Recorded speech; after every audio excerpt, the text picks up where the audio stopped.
We are live right now. Good evening, College Park. It is Tuesday, 7:30 p.m., February 11. I'm calling to the regular meeting of the College Park City Council, College Park, Maryland.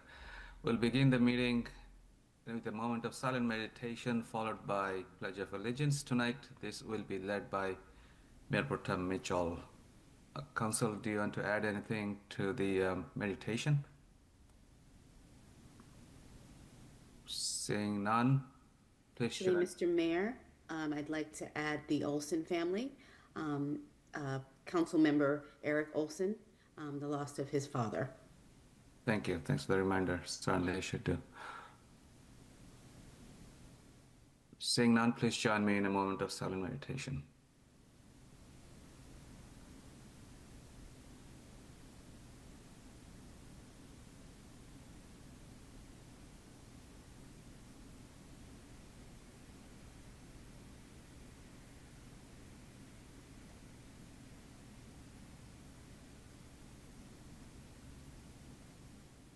Mayor Pro Tem Mitchell. Thank you. I pledge allegiance to the flag Flag. of the United United States of States of America America, and and to the to the republic republic for for which which it it stands, stands, one one nation, nation, under under God, God, indivisible, indivisible, with with liberty liberty and and justice justice for for all. all. You. Do the roll call with the District 1, Councilmember Hernandez. Present. Councilmember Hill. Present. District 2, Dr. Esters. Here. And Councilmember Whitney. Present. District 4, Mayor Pro Tem Mitchell. Present. Councilmember Mackey. Present. And District 3, Councilmember Rigg. Present. We'll do the announcement in the same order, starting with Councilmember Hernandez. Hi, yes, everyone. Good evening. I just wanted to invite everyone to the North College Park Civic Association meeting this Thursday from 7:30 to 9, depending on weather. It'll be hosted at Davis Hall. Otherwise, the link is available at their website. I want to make sure to remind everyone, I mean, I don't think I have to, but like there's a lot of nasty weather out there. If you don't need to go outside and drive, please let the roads be cleared. Not everyone is as on top of their snow removal as our Public Works Department here in College Park. So please be mindful and be safe. Thank you. Councilmember Hill. Yes, thank you. So if you have a neighbor you know that's elderly who hasn't cleared the snow, please look out for them. You know, it's very important that we help out our seniors and people in need during this snowstorm. So thank you for your help on that. Thank you. Thank you. And let's go to Councilmember Dr. Esters. Yes, I'd like to share that on February 20th, there will be a rededication ceremony of Lakeland College Park Community Center and Lake Artemisia Natural Area at Lakeland. And the event will be at 4 p.m. and will be at the Lakeland College Park Community Center. For those who are interested in attending, you should RSVP by February 19th. And if you'd like to, you can go to pgpark.com/Lakeland RSVP. Thank you. Can you please send the link to the chat as well? Thank you. Certainly. Thank you, Dr. Esters. Let's go to Councilmember Whitney. Thank you. Just to build on what Councilmember Hughes said, specifically, there's a list of residents who need assistance, who are already known to need assistance with snow removal, and that's being managed by Neighbors Helping Neighbors. And Councilmember Hugh put together a fabulous map where people can see the needs and can sign up. But do reach out to Neighbors Helping Neighbors to let them know if you are available to do some of that work to help out. Thank you. Thank you. Let's go to Mayor Pro Tem Mitchell. Thank you, Mr. Mayor. I will continue to build on the fact of the inclement weather. And I do want to say I put out a late notice today and did receive quite a few emails from residents in the city of College Park as well as out of the city of College Park who are willing to help our seniors and those who are homebound. So I do want to say appreciation for your emails and your phone numbers, and we will be in contact with you through Neighbors Helping Neighbors. I also want to, at this time, give a shout out to our contract officers. They had to deal with a very delicate situation this past weekend in District 4 in College Park Woods. So I want to acknowledge their service and how well they managed the situation. And many neighbors applauded how they handled the job. And that's all I have to say, Mr. Mayor. Thank you. Thank you. Councilwoman Mackey? Yes, yesterday the University of Maryland's drive for new blankets and gift cards started for people who have survived a hospitalization at the Adventist Healthcare Center. So the collection boxes are around campus and the Pocomoke building where the University of Maryland Police Department is housed. And you could contact CJ1 at umd.edu or A. Kenner at umdpd.umd.edu. Please don't, I can probably try to put it in the chat, but Yeah. it is on our city website. But I just wanted to remind people that this is an opportunity to reach out to the community for people who have survived a hospitalization. And I also wanted to wish everyone a happy Valentine's Day. Thank you. Thank you. All right. And finally, let's go to Councilwoman Rigg. Thank you. No announcement tonight. Thank you. Let's go to the student liaison. I don't think I have seen them yet. Perhaps, hopefully I'm not missing them. Mayor Kabir, I believe Ms. Ott is in the attendee queue. Oh, okay. In the, can we bring her in? Let me see. Thank you.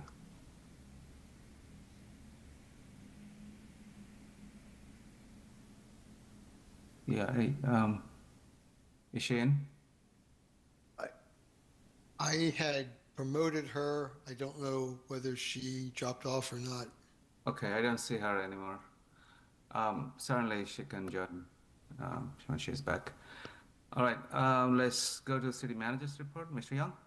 Good evening, Mayor and Council and residents of College Park. Just a couple of quick announcements tonight. Prince George's County Public Schools has already announced their closing for Wednesday, tomorrow, so they will be closed all day tomorrow. Our trash collection and recycling collection scheduled for Wednesday, that will has been moved to Thursday, and then we will have one bulk trash collection on Friday. If people have bulk trash that they need collected, they need to call into our Public Works Department to have service performed. Thank you. Thank you. Any question for Mr. Young? Seeing none. Mr. Mayor, Councilman Whitney has a hand up. Oh, Ms. Whitney. Yeah. Thank you. I'm sorry, this is up, I had it up for a couple minutes. I forgot to mention one thing in my announcement. I just wanted to say these are very long, intense nights for our Public Works crew. And I know we always thank them profusely, but I just want to thank them again for what I know is going to be a long couple of nights and days. So thank you. Certainly. Thank you. They always do a very good job. Spend a lot of hours. Thank you. Seeing no questions for Mr. Young, let's do acknowledgement. I don't think I've seen any elected officials. No, I have not seen any.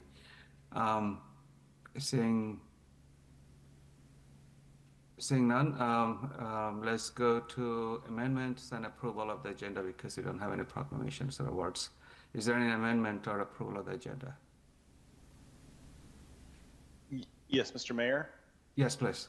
Yes, I'd like to move, to see if there's an appetite for moving item 25G-21 concerning liquor license renewals from the action items to the consent agenda. I can second that. I need to recuse myself from that by reasons of my employment. Certainly. All right, so 25G21 is going to be on the consent agenda. We'll be having 3 consent agendas and only 1 action items. Any other amendments? Seeing none, Mr. Mayor, I move the agenda as amended. Second. And All in favor, say aye. Aye. Aye. Any opposed? Any abstention? So the agenda has been approved. At this point, I'll be inviting public to. Mr. Mayor, I think Councilmember Whitney has her hand up again. Yeah, sorry, point of order. I'm just wondering what the protocol is, because I can vote on some of the consent items, but not the one about the liquor licenses. So, any guidance? I know this has happened at least once before, but I can't remember how we handled it. Looking to our attorney, what do you suggest? We can go one at a time, or we can do in 2 passes. Like the one which are really consent, we can go with them, and then the one that Councilor Whitney wants to abstain from, I can do it separately. Ms. Your Anderson? choice. I mean, Okay. that way you can participate. Okay. Okay. I'll do. Can we simply note for the record that Ms. Whitney has a valid and recognized abstention for purposes of her employment only for 25G-21, but she is consents to other items on the consent agenda, and then that'll be the motion, and we just move it through. I agree. Is that in order, Ms. Ms. Anderson? Yes. Okay. That's another way. We have many options. Okay. Alrighty. That's probably easier way of doing it. Thank you. We can save some time on that. All right. Thank you. So at this point, I'm inviting the public to comment on the consent agenda or non-agenda items if you have any items. Mayor Kabir, while they queue up, we may wish to find out if Ms. Ott has anything on behalf of the student liaison. She's joined the panel now. Oh, thank you. Ms. Ott, do you have any announcements or comments you want to make? We didn't see you during the comment period. Please unmute yourself. It's a little difficult. Ms. Ott? Okay. She can always come back. Thank you. So if I saw one, actually 2 hands raised. One is Mr. Hussain. Let me allow you to talk. You have 3 minutes. Please state your name and if you're a resident of College Park, and proceed to your testimony. Yes, thank you. My name is Hussain Wahid, and I'm working with the Advanced Research Centers for Acceleration of Technologies and Utilization by Citizens. So I am also the co-author of 3 proposals. One of them is the Dynamical System Interactive Specifications and Standards for Implementation, and the other is biofuels that are carbon negative, and another one for continuous learning that empowers citizens' collaborative innovation labs independently without any support or financial assistance. And all 3 initiatives do not require any financial support. They are independently capable of delivering large-scale economic efficiencies. They are transformative economic efficiencies. We have estimated them over a long period of time, and every time they have done better than the other methodologies that are utilized. They are supported by ISO and leading organizations in the United States and abroad. So there is a lot of verification going on only for the purpose of satisfying the members of Maryland General Assembly and the senators. I'm also in touch with the universities to join and expand this collaboration. Now, did not time myself. I'm wondering how many minutes or 1 minute or how much I have left. I have some questions that I would like to. During this time, we do not entertain any question. Okay. But you can email us, certainly. Good. And, did you get the materials I sent the council? I have not received unless Ms. Yvette. I did receive them and I spoke to. Okay, thank you. We did have. gentleman. Okay. Yeah, Thank he has you. approximately 1 minute. Okay. 46 seconds. Okay, good. So I have the initiative that will help involve your student liaisons perhaps, and they could be students helping do this confirmation. And it is very simple, straightforward. I can walk through the procedures very easily, and already a lot of scientists, engineers have responded to the questionnaires and the compatibility of those proposals and how they generate this large-scale economic efficiencies. Thank you. Thank you. That's all we have. Let's go next to Mr. Mirani, Druvak Mirani, our former student liaison. Nice to see you, Mr. Mirani.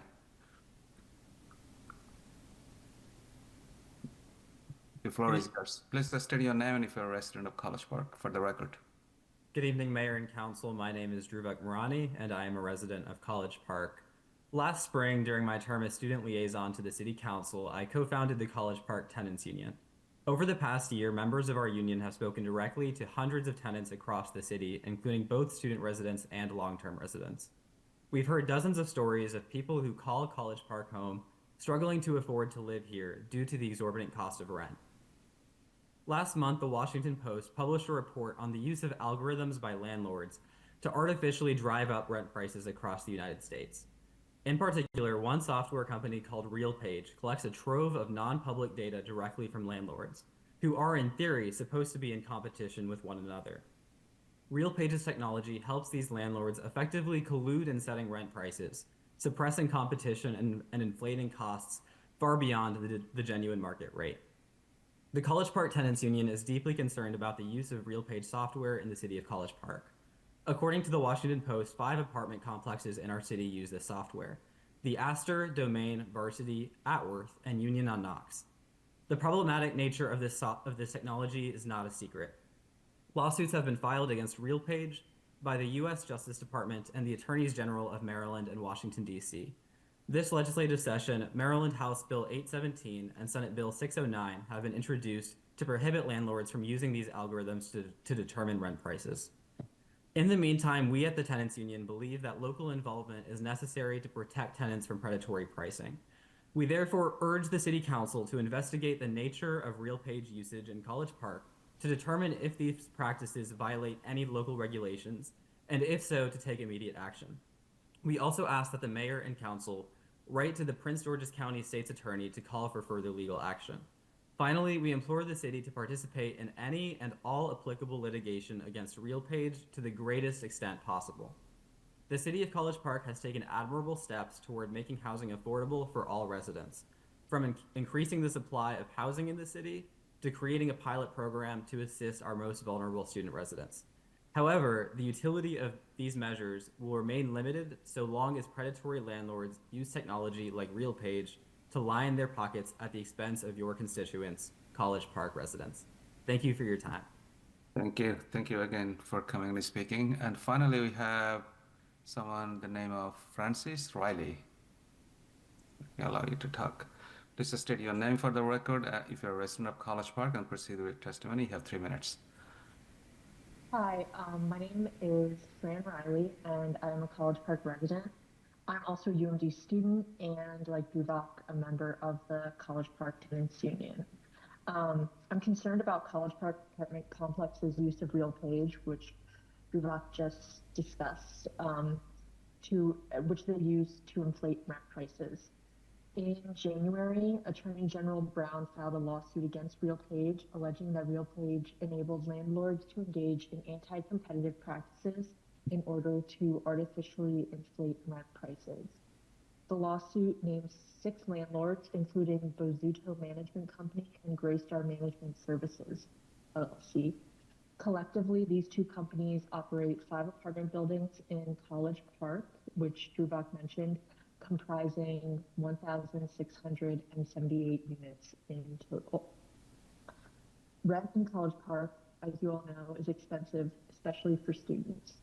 According to apartments.com, the average rent for 1 bedroom in College Park is over $1,800. And with a general guidance of spending no more than 30% of one's income on rent, someone paying for a 1 bedroom apartment in College Park should be making over $6,000 a month, which is more than twice what many UMD grad students make. Needing to be close to campus, graduate and undergraduate students alike have no choice but to pay the exorbitantly high prices these management companies offer. As student renters, we are powerless against these large management companies, and it is for this reason that we ask the council to intervene on our behalf. I would like for the council to consider joining the lawsuit against RealPage. In addition, we, the Tenants Union, would like to work with the council to explore other avenues for local action against RealPage. Rent in College Park has been high for a long time, and taking action against RealPage is an important step toward achieving fair rent in this city. Thank you for your time and consideration.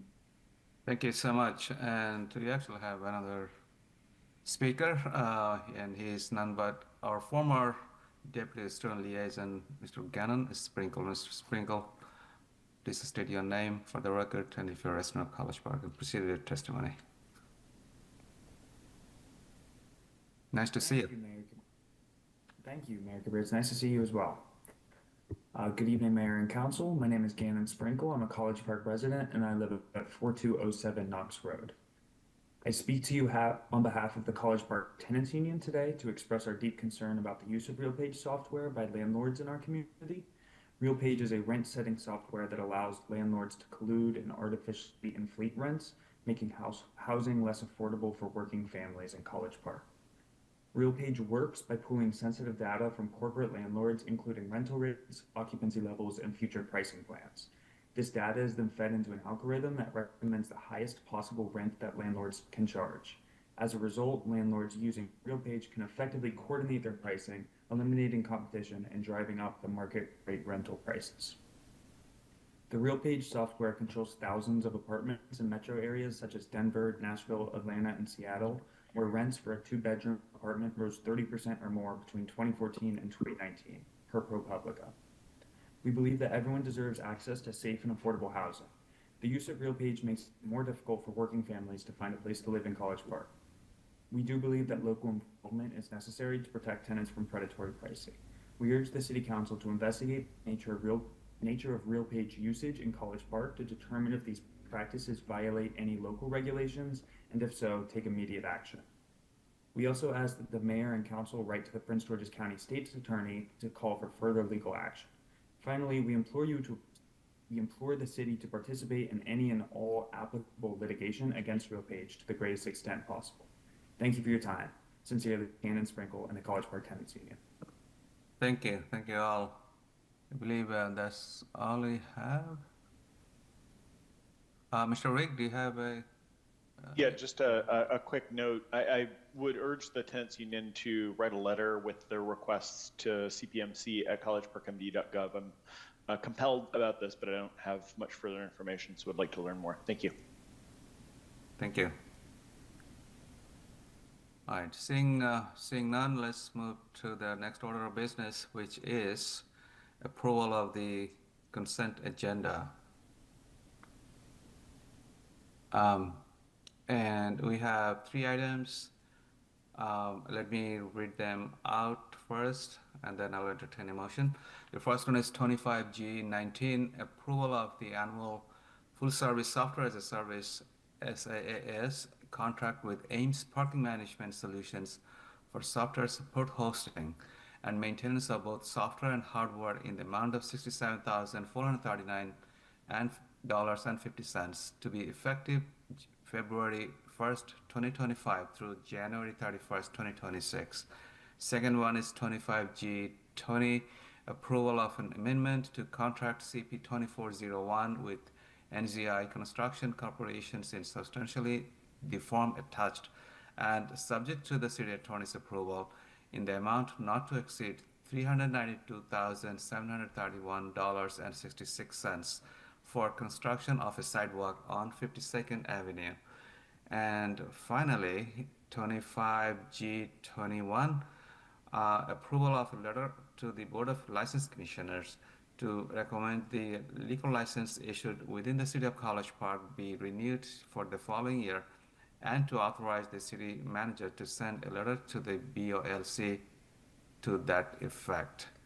Mr. Mayor, I move that the consent agenda items be moved while noting the exception for 25G-21 for Ms. Whitney's recusal. Second. Second. Sounds good. All in favor, say aye. Aye. Any opposed? Any abstention? We assume that 25G21 is abstained by Ms. Whitney, as I stated before. Thank you. That was easy. All right. We do not have a public hearing, and we have one action item, which is about the appointment of the Child Care Task Force committee members. It's 25G22. This will be taken by our Assistant City Manager, Mr. Gardiner. Mr. Gardiner, floor is yours. Good evening, Mayor and Council. Well, you received in your packet the applications for the Child Care Task Force, and I hope you had an opportunity to review those over the weekend. And then today we had an additional candidate or applicant added, and so all four districts have applicants. And if I remember correctly, the motion was to select 8 members, ideally 2 from each district, and also appoint a liaison from the Education Advisory Committee. And so at this point, I don't know if you are ready to move forward with a motion at this time.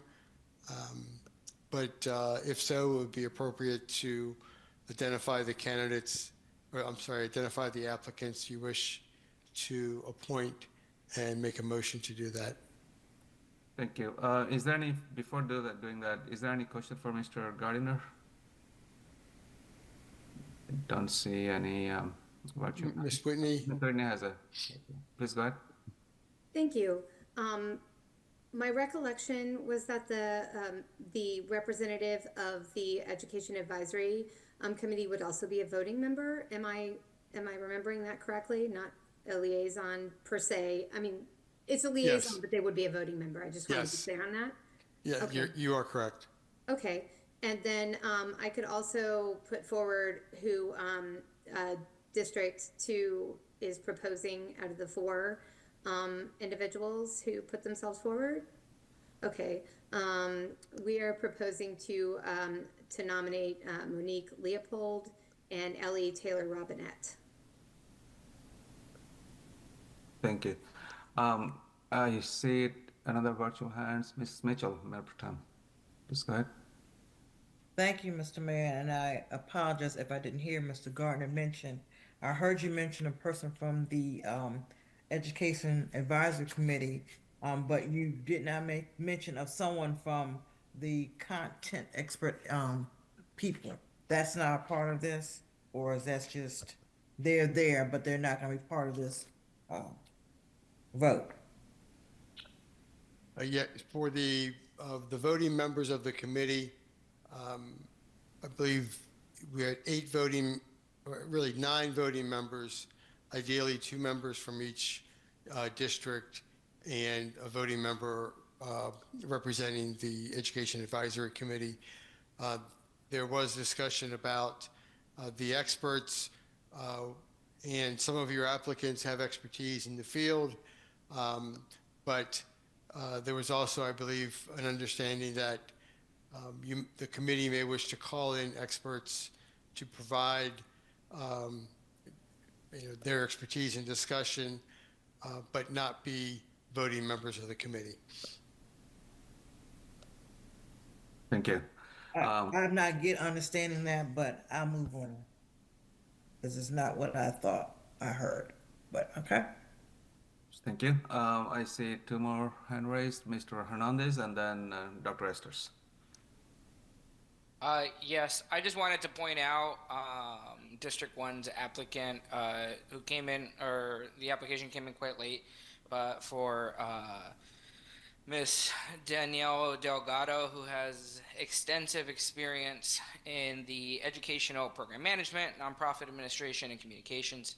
I think that she's going to be a valuable and critical member of the team, and I hope that everyone had the opportunity to to see her application. She also has her master's in communications, I think from Purdue.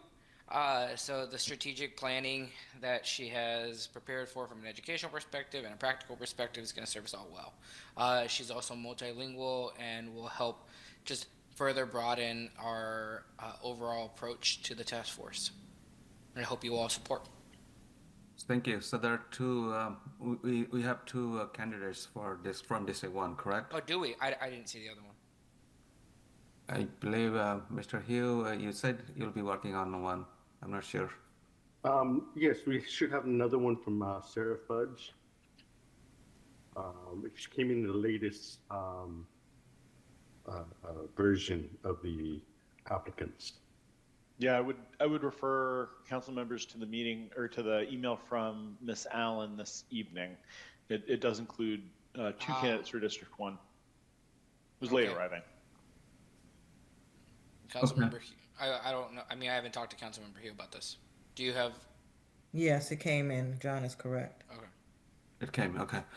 All right, let's go to Dr. Esters and then Miss Mackey. Yes, two things. I wanted to first thank everyone from District 2 who actually applied to do this. We knew that there were a number of people who were interested, so thank you. Also, I just wanted to go back to the discussion about content experts who were discussed and the question that came up from Mayor Pro Tem. During the previous meeting, where we discussed this, we were talking about the challenge in having so many outside individuals participate in meetings and getting through the work, and how that will be a challenge, but calling in people as they were needed. So I just wanted to remind folks of that part of the conversation. Thank you. Thank you. And Councilmember Mackey? Yes, I too wanted to thank everyone for their very impressive resumes and applications. Thank you so much for applying to this committee. And I just wanted to let everyone know that it is on the EAC's radar to recommend one of their members for the committee.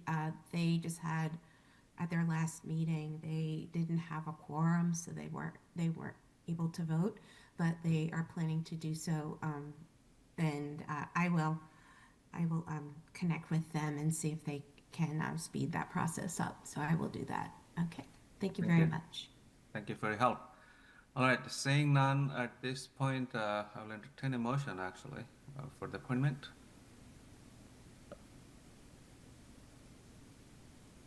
Anyone wants to move a motion with the candidates we have? Looking for the motion. Mr. Rigg, you have raised your hand. Yeah, I'm happy to make the motion, but I'll need a little bit of help from District 2. In any event, I move to appoint the following members to the Child Care Task Force. From District 1, Danielle Delgado and Sarah Fudge. From District 3, Christina Martin-Kenny and Gavin Neubauer. From District 4, Magarsa Abdul Karim and Aubrey Batten. And from District 2, Monique Leopold and Ellie Robinette. Thank you. Is there any second? Second. Thank you. Further comment, Mr. Rigg? No further comment. Yeah, so these are action items. So by the rule, I need to go out to the audience to community's input. If you have any comment on this action item, please raise your virtual hand. We'll bring you in and allow you to speak. Seeing none, let's come back to the council. Is there any further comment from the council before we take the vote? Seeing none, Miss Whitney. No, just very brief, just to second what everyone else has said about how impressive these applications were. It was actually a pretty difficult decision for us with District 2. Very impressed and very appreciative at so many residents being willing to step forward for this. Thank you, and please continue to encourage them to attend the meeting. You know, even though they're not appointed, they can always attend the meetings and contribute. And they just won't be able to vote. Thank you, and it is a good news that so many of our community members came forward and took the charge. Thank you. All in favor, say aye. Aye. Aye. Aye. Any opposed? Any abstention? The motion has been approved. So we have the Child Care Task Force finally.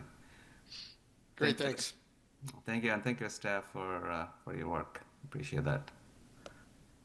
All right, so we are done with consent items and also the action items, and now we have 4 work session items. The first one is about the discussion and action of the November 2025 election, and this will be taken by our own City Clerk Yvette Allen, and also the Chief of the Board of Election Supervisor, BOES, Susan Humerich. Hi. Take it. Please go ahead. Ms. Allen, floor is yours. Thank you, Mayor. Good evening.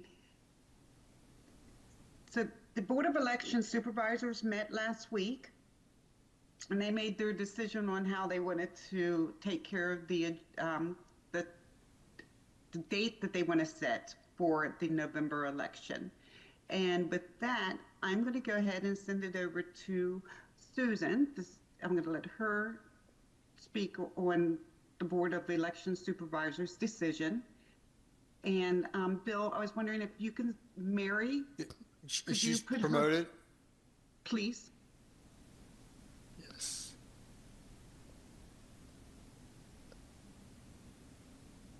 Okay. Susan, Got go it. ahead and unmute yourself, and the floor is all yours, and I'm here if you need me.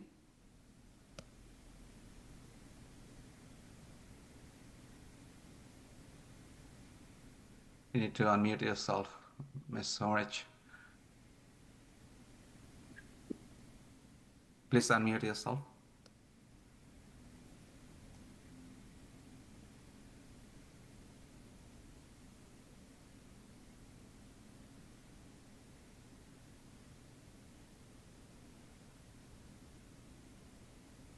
Hello, sorry about that. I Okay. apologize. I did not hear the introductory comments by Ms. Allen because I was being brought online. So can you recap about what you were asking me to talk about? Just a summary of the report? That is correct. I let the council know that we met last week, and this was the Board of Elections Supervisors' decision on the date only for the November election. Okay, very good. The Board of Election Supervisors would like to recommend the date of Tuesday, November 4, 2025, as the live date of voting. And I can offer hours if you'd like, or location if that is your pleasure. Yeah, please go ahead. Okay. We would like to recommend City Hall as a voting location because of its central location in the community, as well as its accessibility by public transit. It has more than ample parking due to the spaces that are on Knox and Lehigh, as well as in front of the building. And then there is the city garage just across the street. We'd like to recommend the polling hours of 8 a.m. to 8 p.m. for this single day of live voting. Is there anything else I can answer for you? Any question for Ms. Humerich? Thank you for your work, by the way. Certainly. A pleasure. I see a couple of hands, right? Mr. Hernandez first, then Ms. Whitney. Hi, Ms. Susan. I had a couple questions regarding how you all came to the recommendations. What were the process to pick your guys' voting site and location? I heard your comments regarding it being centralized. What else did you guys look at? We looked at the size of the facility, accessibility. For example, Davis Hall has issues with privacy for the voter, as well as traffic if that occurs, if the voting occurs on a business day. On the weekend, that's a different issue. We looked at the Lakeland College Park Community Center, but we have concerns about that relative to the counties having needs for special elections in the coming months. I'm sure you are very aware that there's a cascade of special elections occurring at the county level because of seats being vacated and filled. And that the county does prefer to use the Lakeland College Park Community Center as a voting facility, as well as City Hall. So we have a potential conflict. It's not a guaranteed conflict, but that was one of the items that we took into consideration. Thank you. Sure. One of the big things that many of my residents and many of the city and looking in the data for at least the past 4 to 5 elections, Davis Hall has always been an option to do an election there. You mentioned the privacy concerns if it's on a business day. And maybe this question is more for Mr. Young or for someone else on city staff, but is it possible to circumvent the issues that are raised in terms of privacy to be able to add Davis Hall to one of the in-person voting sites? If I may say, the issue with Davis Hall was as much safety because of the large vehicles going in and out of the facility, as well as the privacy issues because of the confines of the room. Okay. So in terms of so it's safety and privacy. I guess I just advocating on the behalf of the residents who voice their concerns. It's really a majority of voters have used Davis Hall in the past, and they've regularly gone to Davis Hall in order to be able to cast their votes.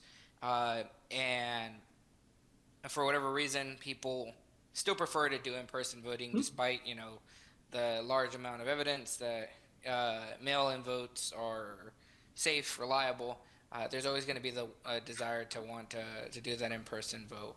If we were able to circumvent, or if we were able to address the safety and privacy concerns, would Davis Hall still be a viable option for in-person voting? Unless you can make the room bigger, no. Well, I think I understand that the room is small, but it's also been used for the past 6 or 7 elections. So I think when I hear from residents that they want to continue to use it, I want to be flexible and responsive to both, because I hear the concerns. And I know and recognize that we're asking more than what you all are recommending. Because of that, I'm hoping that I don't come in, I'm not coming empty-handed. I think I've suggested with some of my colleagues to be able to explore how we can align incentives for those serving on the Board of Election Supervisors, if that's addressing some of the compatibility issues of the building, if that's looking at maybe what sort of compensation we're looking at for you all. I mean, we're open to the idea, so long as we don't negatively impact the voter participation. Something I would like to bring to light is part of the city's strategic plan objective. And objective number 1 is to innovate and improve the city's services to enhance quality, value, and accessibility. Speaking to that, indeed, our District 1 is a heavily represented district when it comes to voting. In the 2023 election, 12.6% of our population showed up for voting in District 1, okay?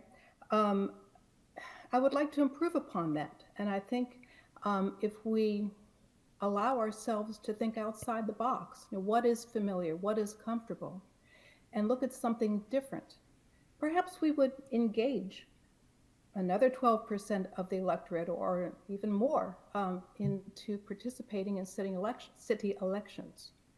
I think if we would centralize the voting to City Hall, perhaps we would draw in voters from other districts as well. And that really is the thrust of the Board of Election Supervisors' mission. We are trying to engage more voters in the process. And just one more bite. I think that's an excellent recommendation. I think we could do that both by engaging new voters by using City Hall and still maintaining the engagement of old voters if we potentially explored using both locations. Now, I want to open it up to colleagues here for opinions and thoughts, but perhaps it could be prudent of us to explore, if not on the same day, opening an in-person polling location, then perhaps opening up an early in-person voting with a polling location located at Davis Hall so that we can engage both the existing participating voters who use Davis Hall, and it's not just District 1. Like we've seen, I think I've seen data where District 2 participants go there and District 4, and try to engage those new voters down in College Park. I think it's the best of both worlds. So I'll yield to the rest of my colleagues until the next bite. Thank you. Let's see, we have quite a few hand raised. Next is Dr. Esters. Please go ahead. Dr. Esters, you raised your hand. You don't want to speak? I'm sorry, I couldn't find my unmute button. Oh, okay. Okay. So thank you. One, I'd like to acknowledge that. I cannot hear Dr. Esters. Yeah, can you hear me now? We can actually hear her. Ms. Homerich, you cannot hear? I cannot hear Dr. Esters. I have my volume up as loud as it'll go. If you can recap for me, that would be helpful. I'm sorry? I will just go on because I think others may be able to hear me. A few things. I do understand that there are a number of voters who live in District 1. We know what the data speaks to. I also acknowledge that Davis Hall is not, in my opinion, one of the best places to hold elections. I've been a part of those elections in the past. It is crowded. There is a lack of privacy, as the Board of Elections has shared. However, I do also understand that we have a number of older voters who may have issue actually getting to City Hall, and wonder if there are some of those creative ways that were just mentioned, where we might consider having a shuttle that stops at various locations throughout the city to go to City Hall, so that some of the older voters can take advantage if they don't want to drive to City Hall.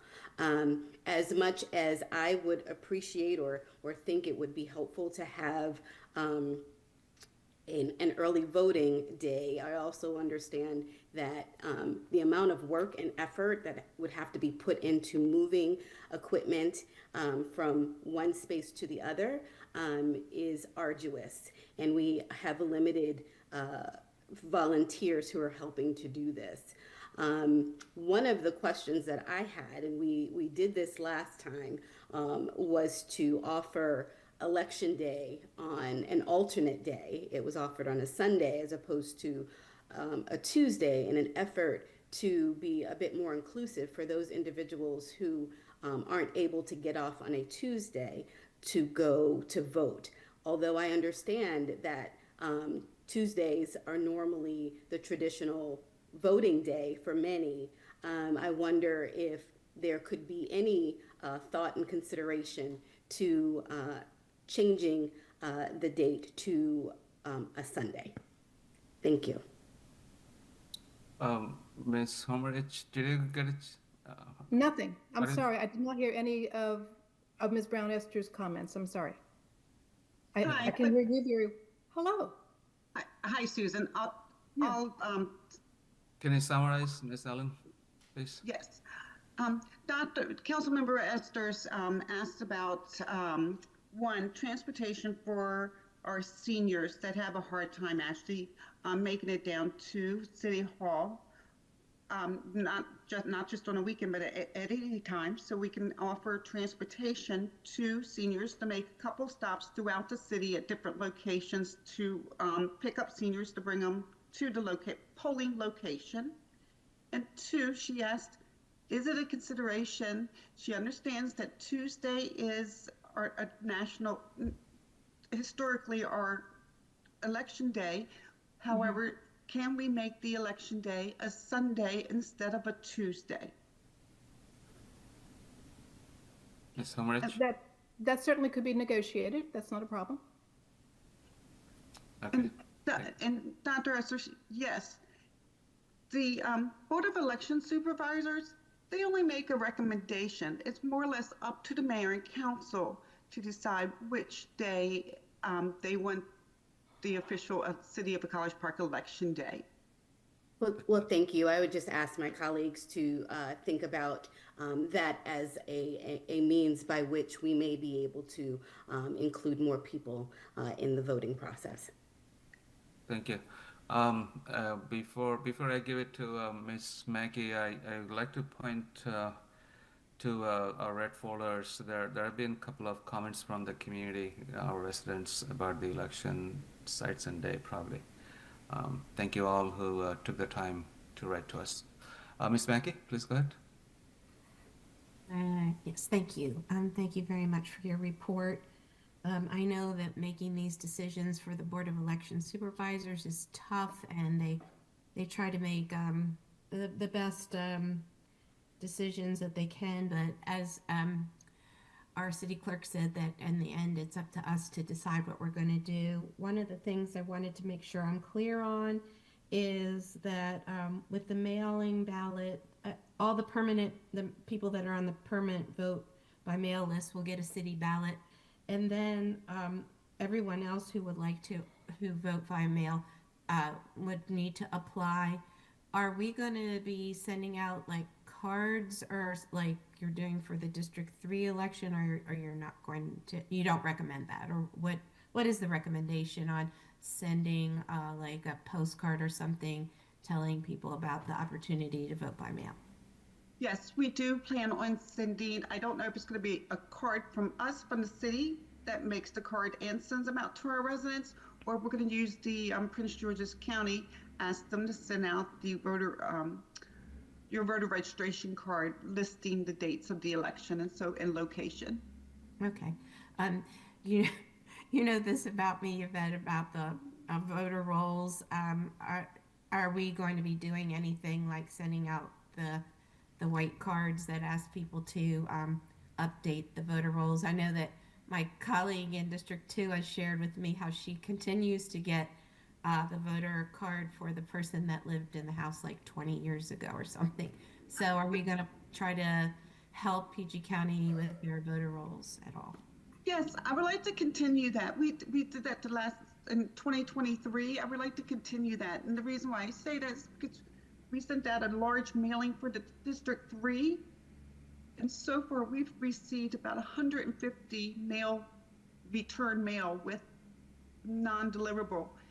And I need that to go out from the county or from the state so they can mark this in their database, because I contacted the state today and they won't, our mail is not official election mail from them, so it won't, there's no reason for me to save them, but I am going to save them and mark them.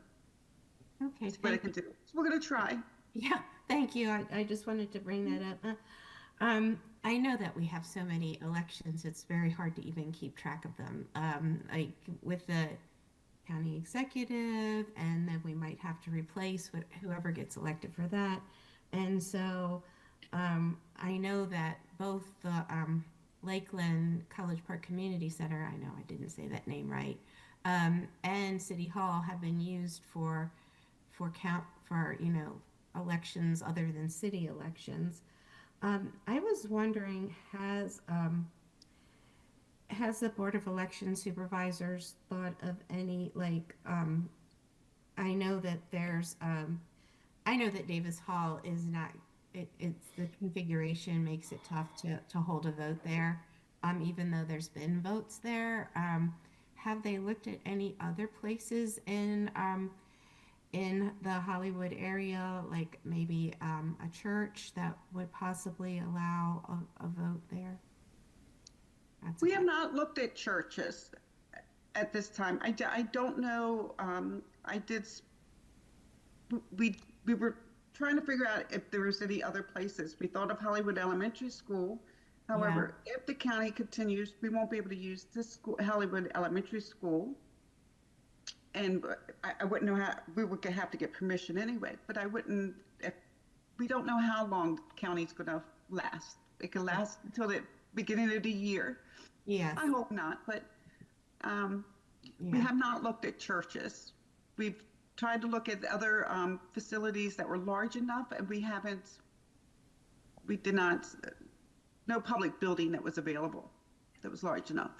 Well, and I wanted to just say something to my colleagues that I hope that we do not try to have two places of voting on the same day. It is very, very hard to do. And it's really hard to get that many judges, and it really stretches the Board of Election Supervisors.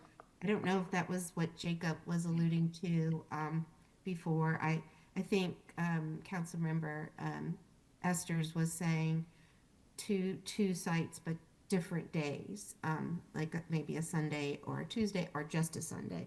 So as we deliberate this, I just wanted to, put my 2 cents in there. I've served as the chief judge at Davis Hall, and it's tough. The line was outside in the rain, and the room is very small, and we had, people complain about the privacy issues. So I think that those are my things. I think that doing it from 8 a.m. to 8 p.m. gives people time after work and maybe before work. It's a very long day for you all. Anyone conducting the vote, there's nothing in the charter that we can't do shorter days, shorter times too. So, if I think in the 2023 election we did something from 9 to 2, if I'm remembering, something like that. So that might be an option of doing 2 shorter days rather than 1 long day.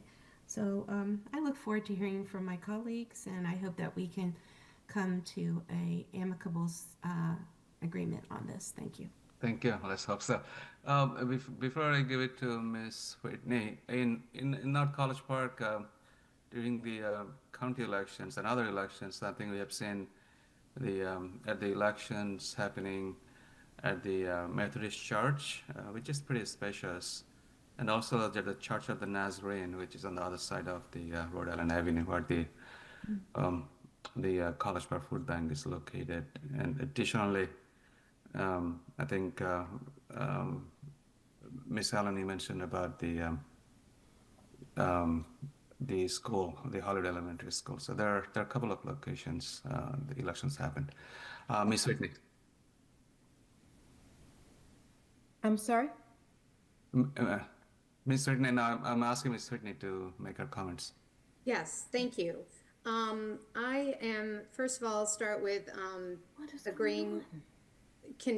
Can Ms. Humrich hear me? Ms. Humrich, can you hear Ms. Whitney's voice? It looks like she just muted herself. She must be having some issues. Okay, Yeah. well, I'll continue. Listen, I do agree with my colleague, Councilmember Esters, about. Hello. I don't know what's going on. I can hear the mayor very well. I can hear Ms. Allen very well, but I'm not able to hear the other panelists. I apologize. No worries. We'll summarize our council members' comments to you. Thank you. I'm very sorry. No worries. Ms. Whitney, please go ahead. Yes, I agree with changing the voting day to Sunday. I think it is there is a time when we have to choose a location because it works. And we have heard consistently over time that Davis Hall is unfortunately not a location that works for the Board of Election Supervisors. They cannot conduct an election well there. This is something that ostensibly happens once every 2 years. I would like to ask if the notion that Councilmember Esther suggested of having a shuttle for those who have difficulty getting to City Hall, if that is something that might be possible. And then moving on to the election location question, I wanted to speak to the voting boxes, the voting drop boxes. I asked earlier how much each one of those boxes would cost the city, and the answer was, I believe, $3,500 per box, including the graphics. And I think that is a pretty reasonable cost. And what I would propose is a Sunday election at City Hall and adding a ballot drop box to College Park Woods and also to the Lakeland College Park Community Center to increase access and convenience to all residents, and keeping all of the ones that were listed here and just adding those two at a cost of an additional $7,000, and we can use those in perpetuity. Thank you.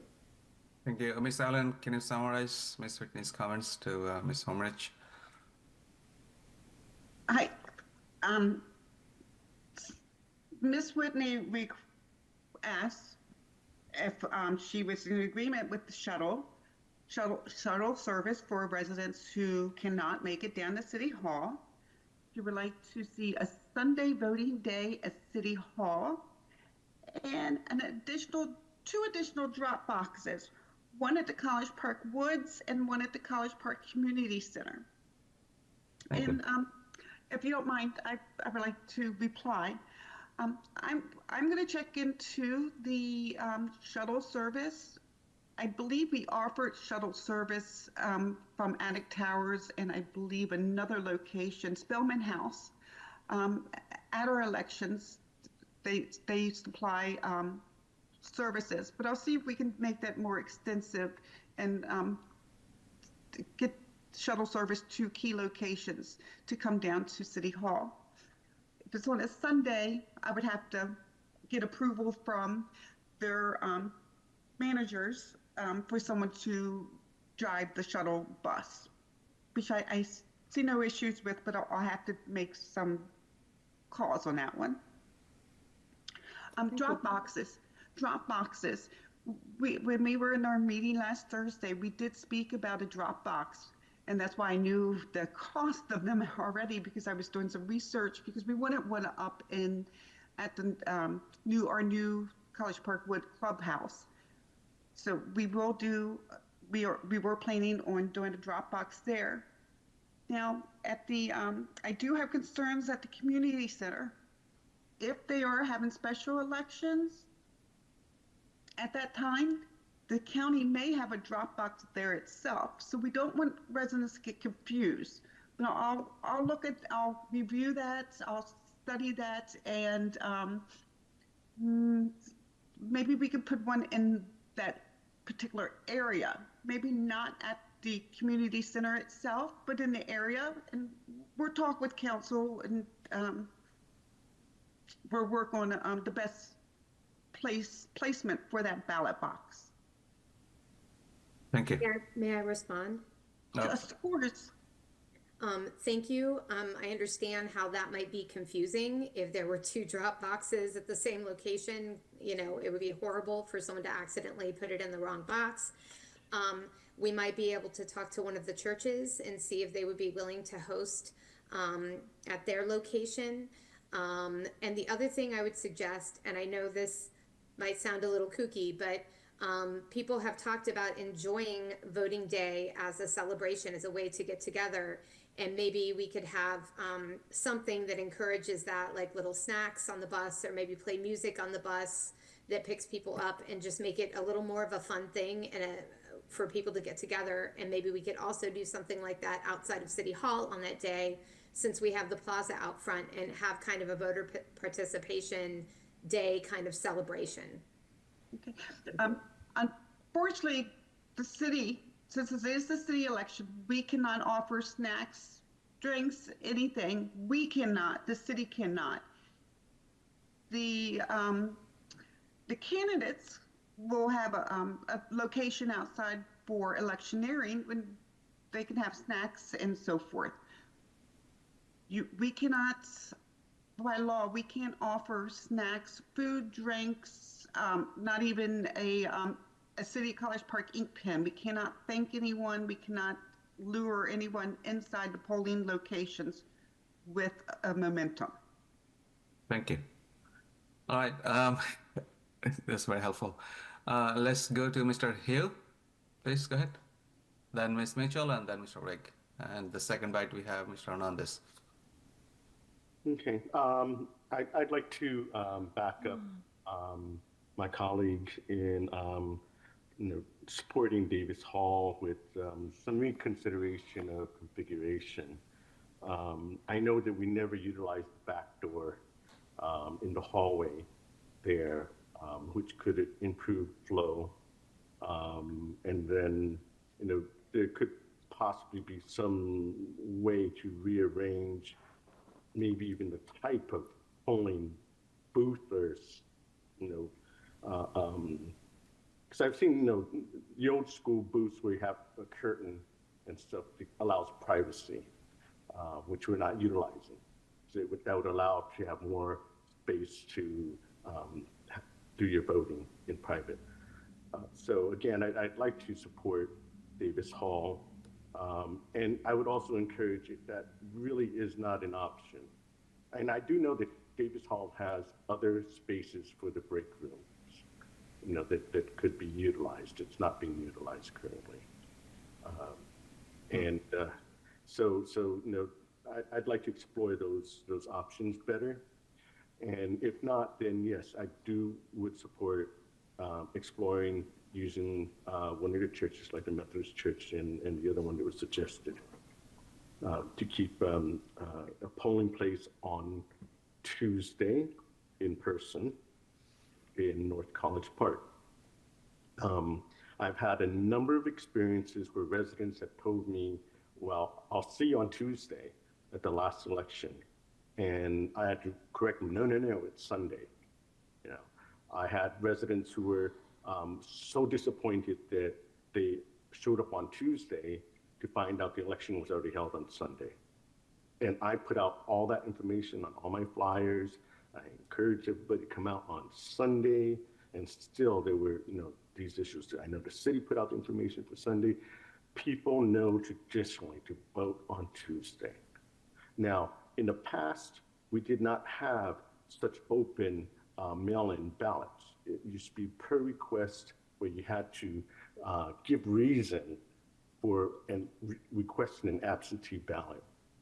So now that we have ample mail-in opportunities for those who cannot make it on Tuesday, I encourage residents who don't want to go on Tuesday to utilize the mail-in ballots.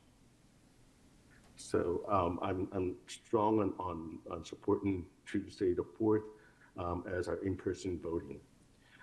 I would like to support our other districts, Lakeland and District 4, the new clubhouse, and having a polling box. I'm not sure that we need 2 polling boxes, drop boxes in District 1. Moms is a very central location, very accessible. People don't have to drive through the neighborhood to get there. They don't have to, intervene with the activities at Davis Hall. So if it helps save the city anything, if it makes a difference, I would support just having the one polling box at Mom's early voting, and utilizing the one that would go to Davis Hall, perhaps at the College Park Woods clubhouse, or whichever location that's viable in Lakeland. So that's it for me. Thank you. Ms. Allen, do you want to summarize? Sorry to ask you again to repeat. Susan? Ms. Homerich? Yeah, she has a very strange audio problem. She can hear some of us, but not everyone. Okay. So, Councilmember Hugh would like to support Election Day on a Tuesday in in North College Park, either at Davis Hall or at a church, and on a Tuesday. He supports the ballot boxes. However, he doesn't feel that there should be three. District 1. In District 1. Correct. Ballot boxes, drop boxes in District 1. He supports moms in Davis Hall or the College Park Woods Club house. Okay. And that's the summary that I have from Councilmember Hugh. Go ahead, Mr. Hugh. If I may make things clearer, I guess. I was under the impression that there was 2 drop boxes in District 1 at Moms in Davis Hall. I was under the impression that the one at the post office was a P.O. box, not a ballot box. That is correct. Okay. You are correct.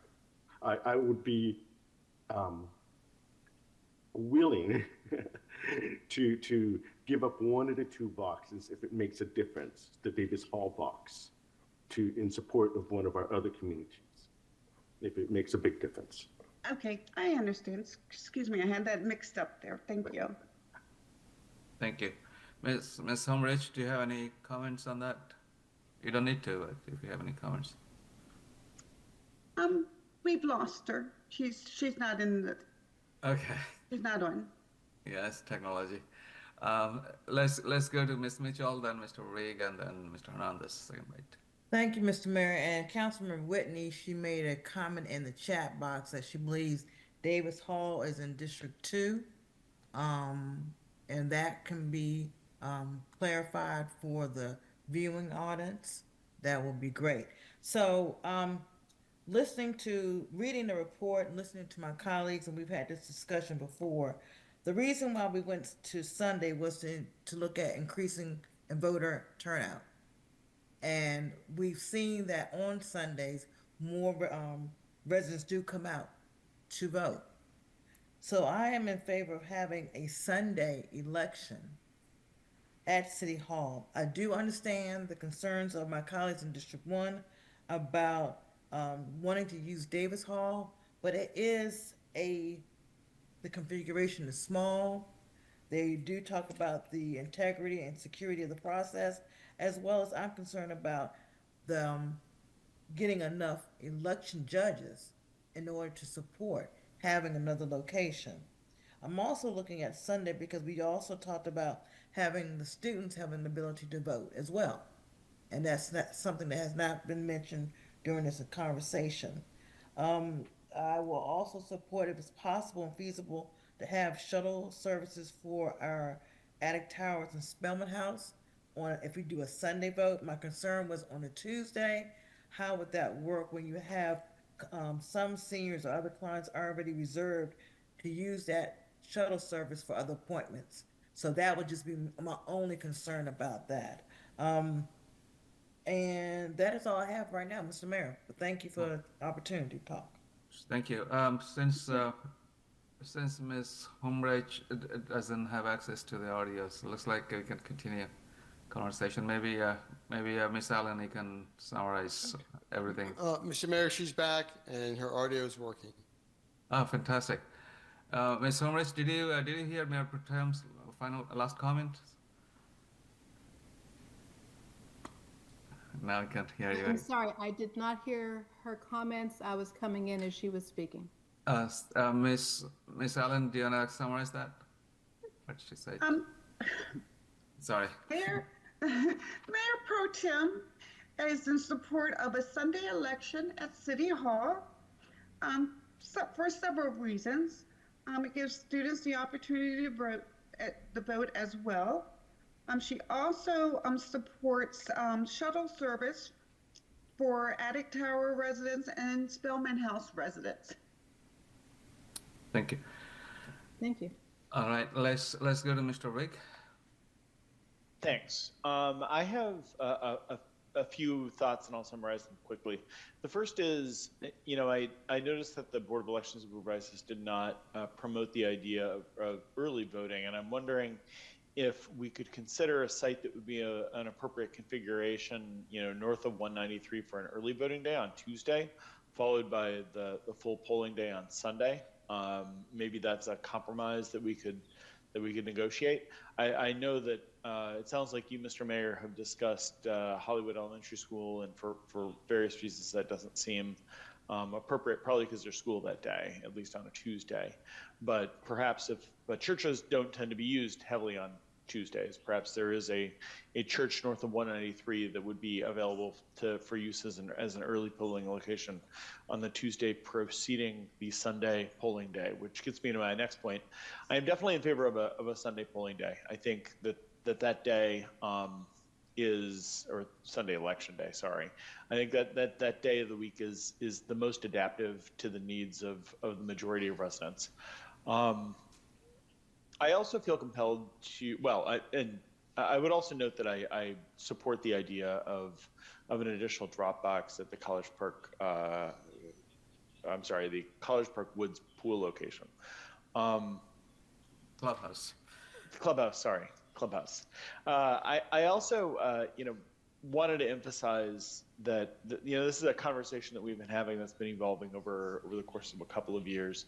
And we've seen a high degree of participation in our vote by mail options. I recognize that there are still misgivings about our the vote by mail approach from our residents, but it does seem like residents are I hear from residents anecdotally that they're becoming more accustomed to that and more comfortable with that. I know that for various reasons, or at least we've been told for various reasons, it's always necessary to have a polling location on an election day. And while I accept that, I would accept even more the notion of going completely vote by mail if the law would permit us to be able to do that. I'm not sure how or whether we'll ever completely overcome the sort of politics of geography with a need and a desire from many neighborhoods, and an understandable desire to have a polling location, closer to their location. And I worry a little bit that if we don't move energetically in the direction of completely vote by mail, we're going to find ourselves consistently back in the same location that we find ourselves today.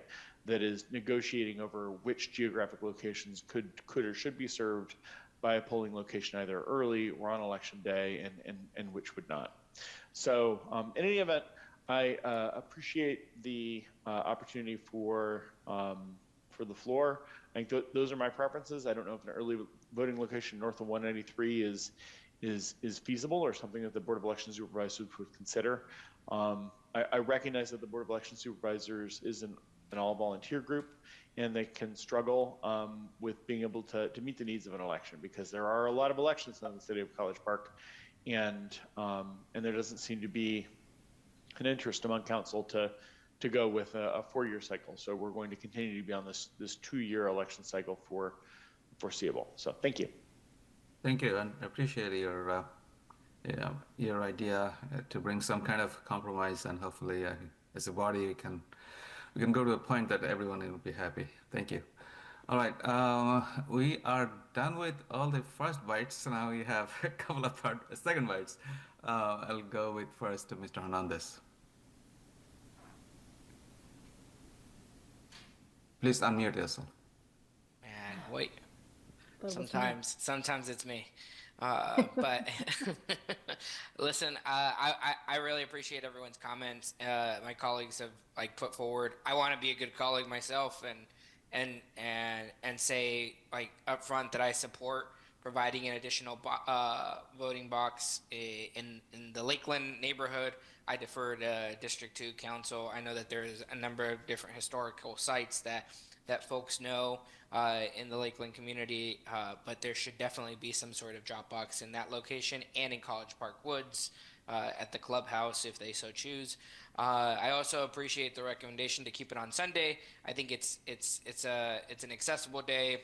Truth be told, it's one of the only days I know from election. I know obviously Tuesday is a national sort of election, but Sunday provides such a large opportunity for many people to go and vote. I must insist, and I don't usually insist pretty heavily but like I insist on providing some sort of alternative voting location. I appreciate Councilmember Rigg recommendation north of 193. I have never worked Davis Hall, but I mean, just looking at the numbers for the 2023 election alone, 313 voters like voted at Davis Hall, and that's just the second largest, and it's over 100 more than at City Hall. I think I ran the numbers because I've learned that data helps make some of these decisions, and that would put only 19% of voters having voted at City Hall. Now, I don't disagree with Miss Susan's like recommendation that we want to expand the pie and try to engage new voters, but we cannot forget about the voters who've been engaged up until this point. And I'm not saying that this would be forgetting about them. Please don't take it as a statement outside of its meaning. I just think that a lot of folks will feel that they have lost an opportunity just because they have to like figure out a way to commute. I don't think it's only the seniors that are in Attic and Spelman Towers that we should be worried about. We have a lot. I mean, Councilmember Hugh presented a list of folks who need help with plowing their snow, and I think that alone has like 30 people. And it's because folks are, they have a hard time just driving. I mean, not everyone is as spry and young as us. So I would really ask my colleagues to please consider adding a different location. I'm not married to Davis Hall. It's just the only location that I know. But north of 193, I'm open to the United Methodist Church and using, like, if we need to get involved as council members and to go look with Hollywood or even the Nazarene Church. There's a number of different places that are long-term partners with us. If we could even find something with any of the other institutions, the private institutions, I'd be open to it. But I really emphasize that we need to have some sort of alternative location. And I'm open to whatever day for an early polling day. Or maybe we do an early polling day for City Hall and then do the election day, the final election day on Sunday at Davis Hall, so that we don't have to worry about all the public works employees. Just a recommendation. I don't think it's going to be everybody's favorable, but at least it just be contingent about what everyone said. Thank you. Let's go to Ms. Dr. Estes, second bite. Yes, thank you, Mayor. And Councilmember Hernandez, I respect your advocacy, but I must again say that Davis Hall is not the best place to do this. I know that historically it had been used, and for a time it was the place that worked. As we move forward and modernize and improve upon services, as Ms. Humrich said earlier, there needs to be changed. And I'm not saying that I'm not open to some level of compromise, but if we were a bigger city, I could definitely see this argument. We are not a huge city, but I also note that there are a number of people who may very well have issue with transportation and going down up and down Route 1, which is why I asked about the transportation for those who are older, and not just Attic Towers and Spelman House, but throughout the city, to assist with that. I think it would be helpful for me, as we're talking about adding another day, and people are using that as a compromise, to really understand from Ms. Humeridge about what that entails for volunteers, because we're listening to residents, and we should, of course, but our Board of Election Supervisors are also residents who are doing this work and have been doing it for a while and can really speak to what this looks like for them. Thank you. Mayor Protem, second bite. Thank you, Mr. Mayor. I don't know, to Dr. Estes, did she want Ms. Himmer to answer a question now? I think that was what Yes. she was waiting for, was the Thank you. feedback. Oh, was that a question? Yeah, it was a question. Ms. Hemorrhage, you want to respond? Thank you for that very thoughtful question. We are currently looking at, I believe the answer is 12 election judges to staff one polling place. Again, we're looking at a 12-hour window for the polls to be open, which means that the sworn-in judges would need to be at the polling place at least an hour before to accomplish setup, and possibly 2 hours afterwards to complete the shutdown of the election process. Finding people who are willing to do a 15-hour shift is a challenge. The benefit of doing the polling at a city-owned facility is that we are able to secure the equipment on election day without the other tenant needing to have access to their space. We can kind of command the access to the space that the city has control of. I do hear, and I think we should all be mindful of Councilman Briggs' suggestion that as we move away from an all mail-in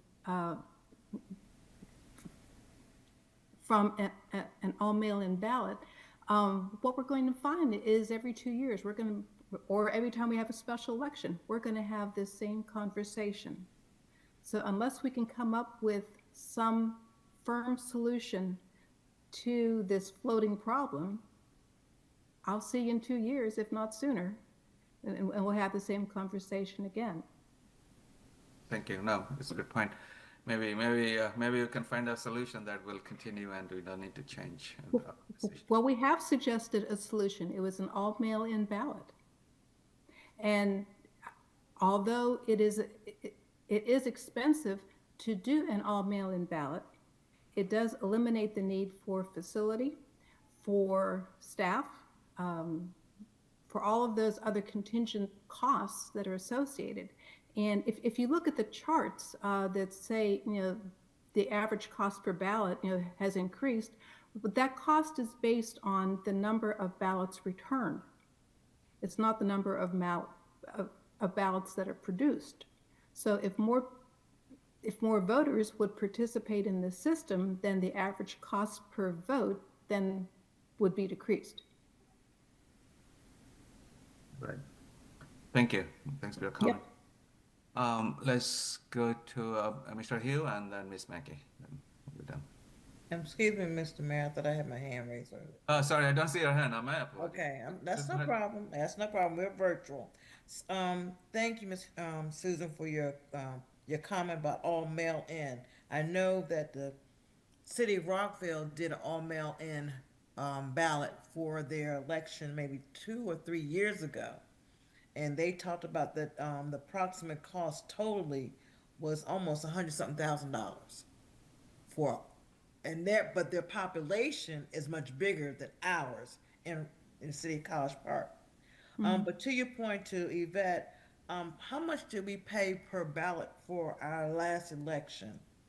And if you don't have that answer to that question tonight, if you can send it to the council, the next couple of days, that would be appreciated. And okay, I'll keep going. And then my last question is to my Councilman Rigg and his thought process about something about going a place above Route 193. I'm just going to throw it out there. Maybe to do a day, 4 hours for the up in that area for residents to come out and vote, and it's not on the day of the election, but another day. And I'm not wedded to it, but I'm just offering that as a solution for the District 1 colleagues. If there's a possibility to find a place in that area to do 4 hours, knowing that you still have to find judges to man that location. That's it. Okay.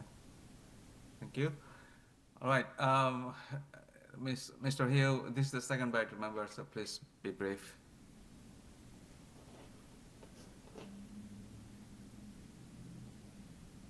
Please unmute yourself, Mr. Hill. I thought Letitia was ahead of me in the order on my. Dr. Esther, sorry, did I miss it? My apologies.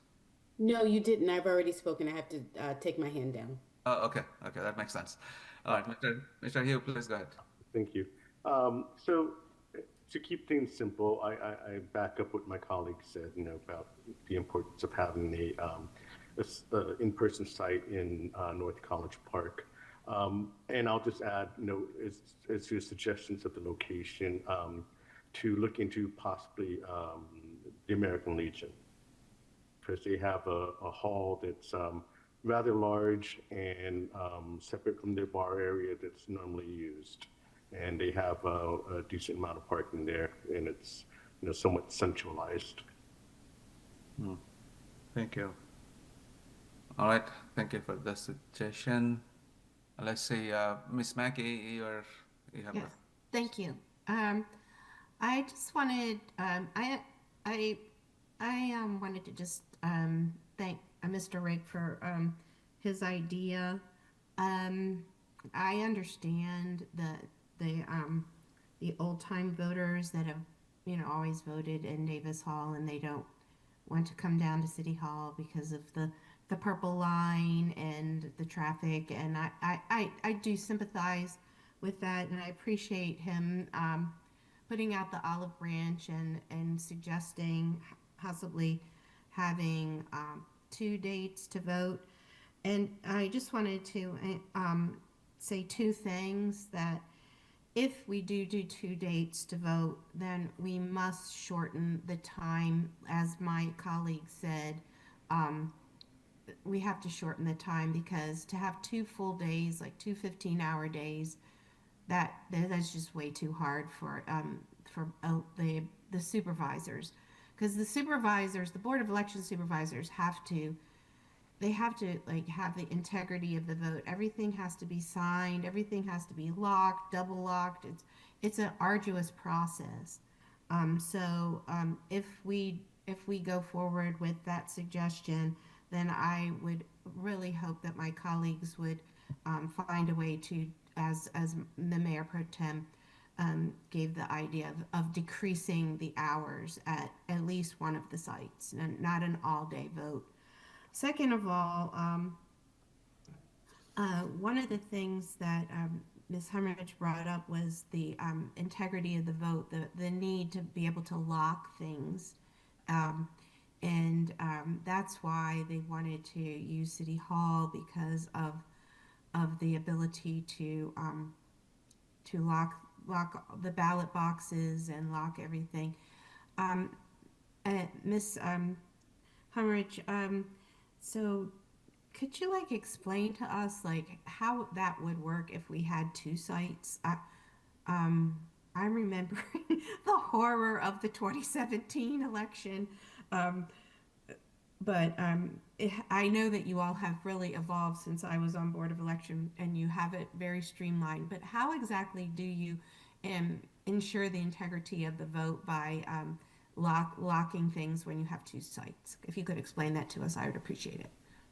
Well, first of all, we would not have two concurrent sites. No, We only no. have one set of equipment, so we would have to move the equipment from the storage location, which I believe is in City Hall, to that off-site facility. We would have to set up the electronic communications to be sure that the equipment, which most likely would be delivered the evening before or the afternoon before, so that that room could be secured so that there would be no tampering. The equipment, I'm going to use the term zeroed out to make sure that there are no pre-existing ballots on any of the electronic equipment, or that if we're using paper ballots, or I'm sorry, paper registers, that they have not been tampered with. And then during the day, we have to maintain the security of the facility to make sure that persons who are not associated with the voting process, other than a voter or a judge, is not in the room and causing any disturbance or destruction to the materials. At the end of the day, then the votes need to be counted, and as you are very well aware, they have to be counted to zero. You cannot have any extras, and you cannot have any lacking. All ballots must be accounted for. And that takes time, and it takes some privacy, it takes concentration. And as you were saying, long days are just long days, and people get sloppy at the end of many long days. Securing the facility, let's get back to that. At the end of the process, then the folks who take care of the equipment, and I'm assuming that somebody in City Hall in that magical place would collect the equipment and would take it back to City Hall either at the end of that day or the following, if we have made arrangements to secure that site at the end of the day, and then everything at that point is broken down and stored for the next election. And Ms. Allen, if you would like to add upon that, you probably have more experience from the city side of that process than I do as a working judge. Right. Well, most of the equipment is locked up upstairs in the election, or City of College Park election room up next to the administration offices. That's why when it's election season, we don't allow you to come back into our offices. You have to meet us up at the front, and we come greet you there. But everything's locked up there with lock and key. And it does need to be transferred. And usually our public works staff will transfer the machinery for us. Okay. Thank you all. I know we have a quite engaging discussion on explaining different things. Ms. Humrich, do you have further comments? I'm going to summarize all the discussions that we had so far, and Ms. Allen, I probably need your help if I miss something. So the council talked about a couple of things. The first of all, on the drop-off boxes, there has been suggestions of adding drop-off boxes at the College Park URSS Clubhouse location, and also the College Park Community Center location somewhere in District 2. And on the election day, I believe a majority of the colleagues, I think they're preferring Sunday as the election day. Miss Allen, you probably have the more formal counts.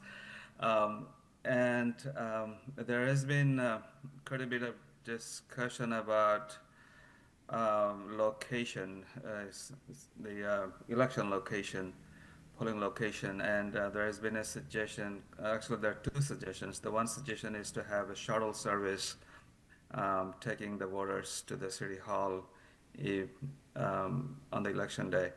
And the other suggestion was, and this came from Councilor Rigg, thank you, to have a early voting location somewhere north of 193 in North College Park, and there have been a couple of suggestions made in alternate locations, including the Methodist Church or the Church of the Nazarene or the Hollywood Elementary School, or even the Mr. Hugh. Mr. Hugh mentioned where is the site?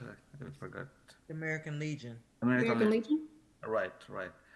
So and finally, if you decide to go with two election day, one early voting, the other is election day, then there is been suggestion to shorten the hours, reduce the stress and the work on our election judges, because otherwise they will be overworked. So these are kind of high-level highlights I have. Ms. Allen, did I miss anything? No, I don't believe you did. I'm going to go over my notes tomorrow and actually type them up. I'm going to send them to the Board of Election Supervisors.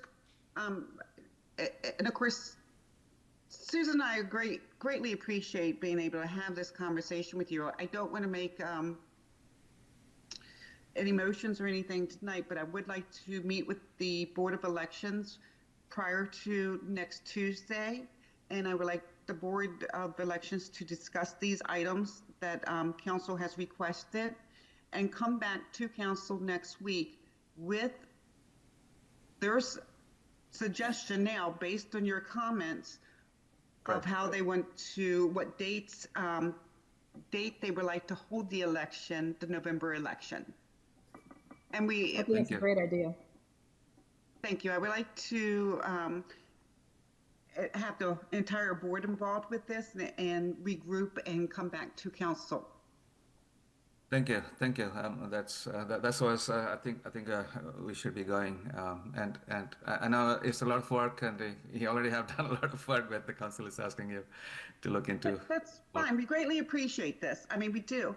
I think our main priority is to come back next week with the date of the election, and an early voting day. That's what I'm going to have the board review. However, the other items, the ballot boxes and shuttle service and so forth, that's going to take a little longer than a week to work on. But we will have that. We'll have a report probably by midsummer of exactly our entire plan and how the election's going to work. The process. We can work on that later as well, regardless of what happens. We can have shuttle anyway. Yes. I have two hands, Mayor Pro Tem Mitchell and Ms. Whitney. Thank you, Mr. Mayor. To the clerk, Ms. Allen, I just want to make sure you're going to be able to deliver on the date of the election by next week. Yes, because if we don't deliver by next week or the following week, and I think next week is the last meeting of February. Yeah, of the month, right. We have no choice. The election will be, by the charter, the election will be November 4th. Okay. So Excuse me, if I can interpose here. The city code does state, if the mayor and council do not set an alternate election date by March 31st. Oh, March 31st. Okay. I apologize. I thought it was the 1st of March. That's okay, but we have wiggle room, but there's no harm in being efficient about this. Okay. So thank you so much for that. Why I'm mentioning that is that at least give you another week to look at the possible delivery of locations, at least two locations for consideration for the body, in addition to the date of the election. Yeah, I agree with Ms. Mitchell. Actually, you will be having 2 weeks because this is the next week is the last week. That's correct. We'll be back at the first meeting in March. Yeah, thank you. Thank you. Take it easy. Don't stress on yourself. Miss Whitney, I saw your hand raised. Yeah, I was just curious about the rate of attrition of membership on the Board of Election Supervisors, and if you could just report back if any of that. It seems like we've lost a lot of our longtime members of the Board of Election Supervisors over the past couple of years, And if the demands of having multiple election days and long hours in multiple locations might have something to do with that. And if you could report back on that at the next time as well. Thank you. We are losing one member at the end of the special election, and it's not due to the demands. She has been promoted, and she's not going to be able to dedicate enough time with the election. She's doing as much as she can now with the special election. So please don't think that she's leaving because of the demands. Oh yeah, I was thinking over time, like the full board, we've lost a lot of people recently. So. They've been there long enough, and they're moving on. They're retiring. They're going to retire. They have been retiring. They don't want to work anymore. Got it. Okay, cool. Okay. Just want to make sure. Thank you. Not because of the issues. I mean, from the election phase. Please don't think that. Thank you. Ms. Humrich, you have something to say? Yes, I can give you that report right now. We currently have 2 members on the board who were sworn in with the previous council's session. 3 members of the board were just sworn in this past July, and again, one of our senior members has submitted her resignation. So half of the board has less than 1 year's experience with the election process. Yeah, thank you for sharing. It's a challenge. Does that offer you the information you need? It did. Thank you. Certainly does. Okay. Thank you. Okay. Thank Sure. you for your work again. Mr. Hernandez, you have the final say, and then we'll move. Oh, okay. Sorry. Yeah, I'm having computer issues too. This is weird. The only thing I wanted to add is to Councilmember Whitney's point. Like, if there's anything that you guys want to talk about and recommend to us, how we can continue to keep you all serving. From an incentive perspective, I don't mind having or even proposing from council here, like a pay raise for the folks that are volunteering. I understand a lot of you are new, but like I also understand in the recent history how many elections you guys have had to do.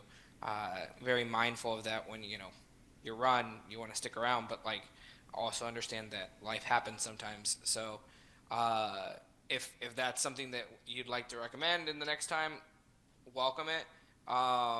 And also, if you have any ideas on how we can target new talent, I mean, that could also be helpful. Thank you. Thanks for the suggestions. Thanks for the offer. All right, that's all we have. And thank you, Ms. Humrich, for your hard work. I know it's not easy. It's a lot of work. And I thank you all as well. Thank you. Appreciate. Keep up the good work. And thank you, Ms. Allen, for supporting the Board of Election Supervisors. Thank you. Thank you. All right, let's move to the second work session, which is about the review of discussion of the code provisions, which Chapter 125, Housing Regulations, Chapter 119, the refuse, solid waste, and special trash, and Chapter 141, nuisance. And this will be taken by our Director of Public Services, Jatinder Coker, and our City Attorney, Stephanie Anderson. Mr. Coker and Ms. Anderson, floor is yours. Yeah. Good evening, Mayor Pro Tem, and City Council and residents of College Park.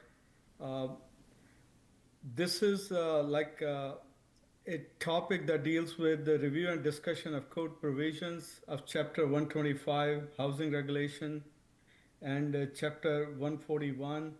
And we also have added 119, dealing with refuse, solid waste, and special trash section.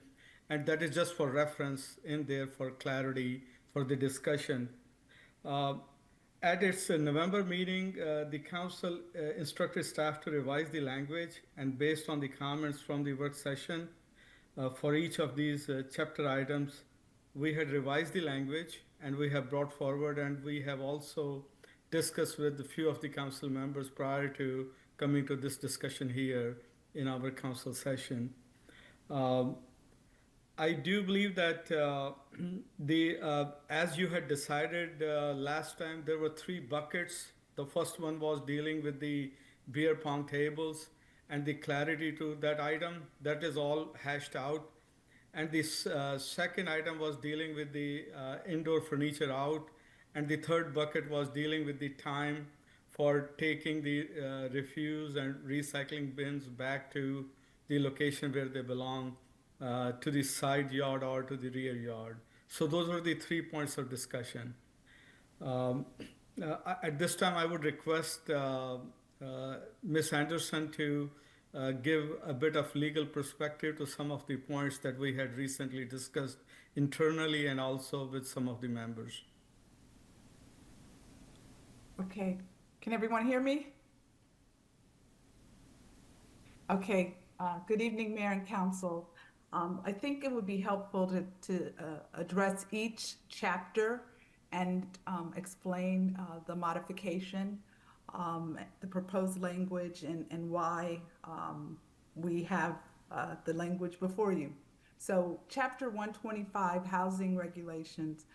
Initially, I guess a few meetings ago when we had a work session on this topic, we talked about having indoor furniture and making sure that it wasn't left outside, but that we wanted to make sure that we could have indoor furniture if it were in covered places. And my original draft had sort of changed that definition. And now what you have before you, I did not change it at all. It's remaining as it was originally in the code.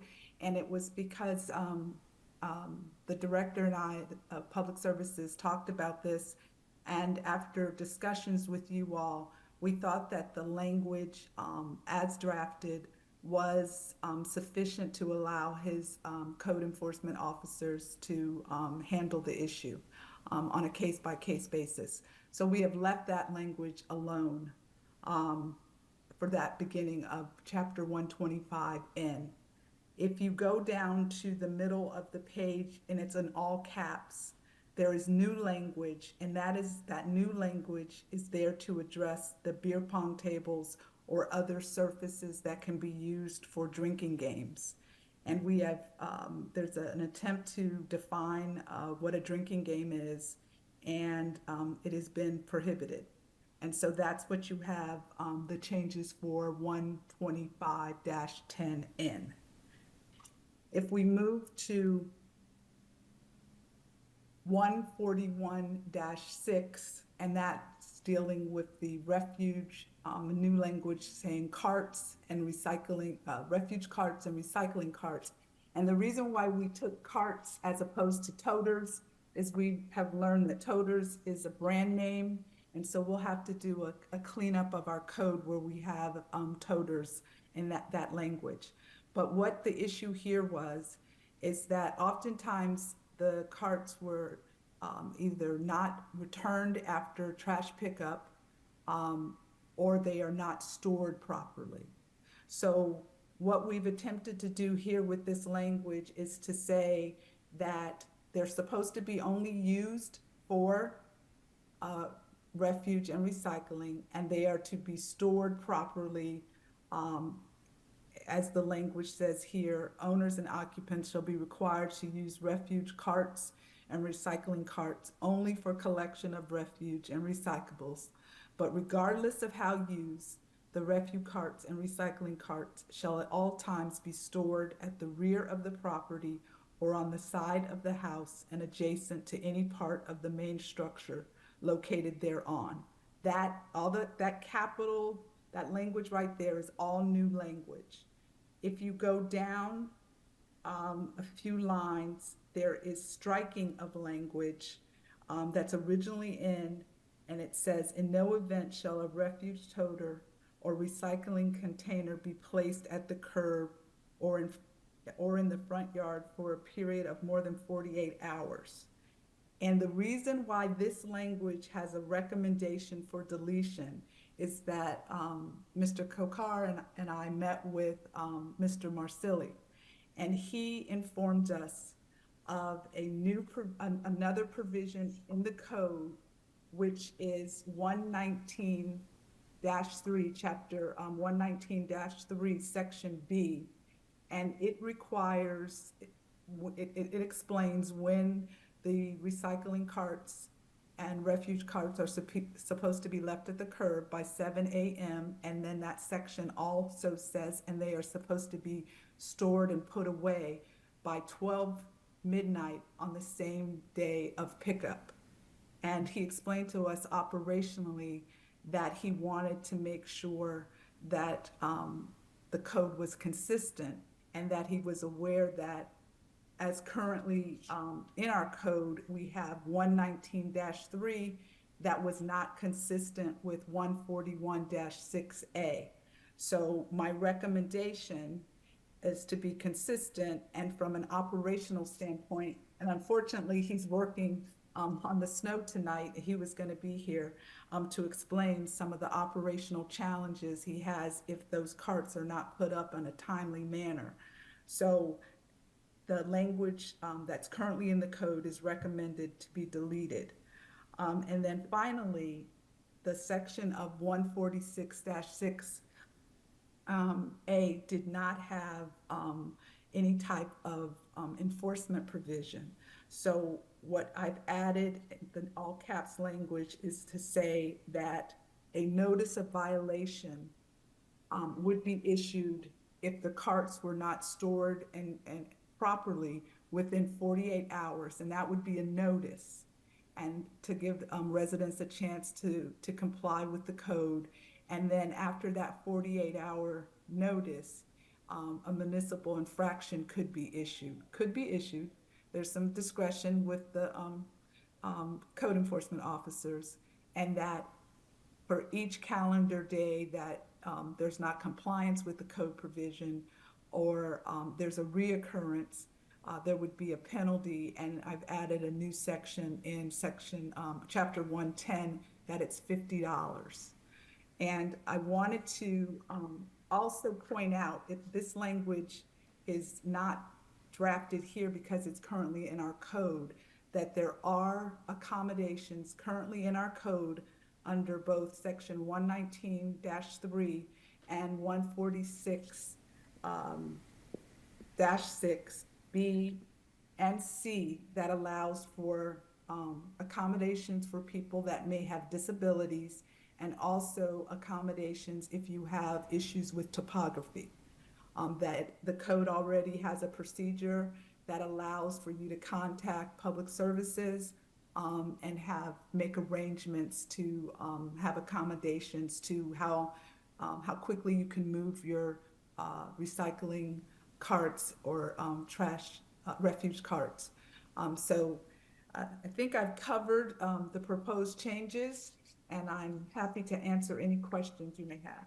Thank you.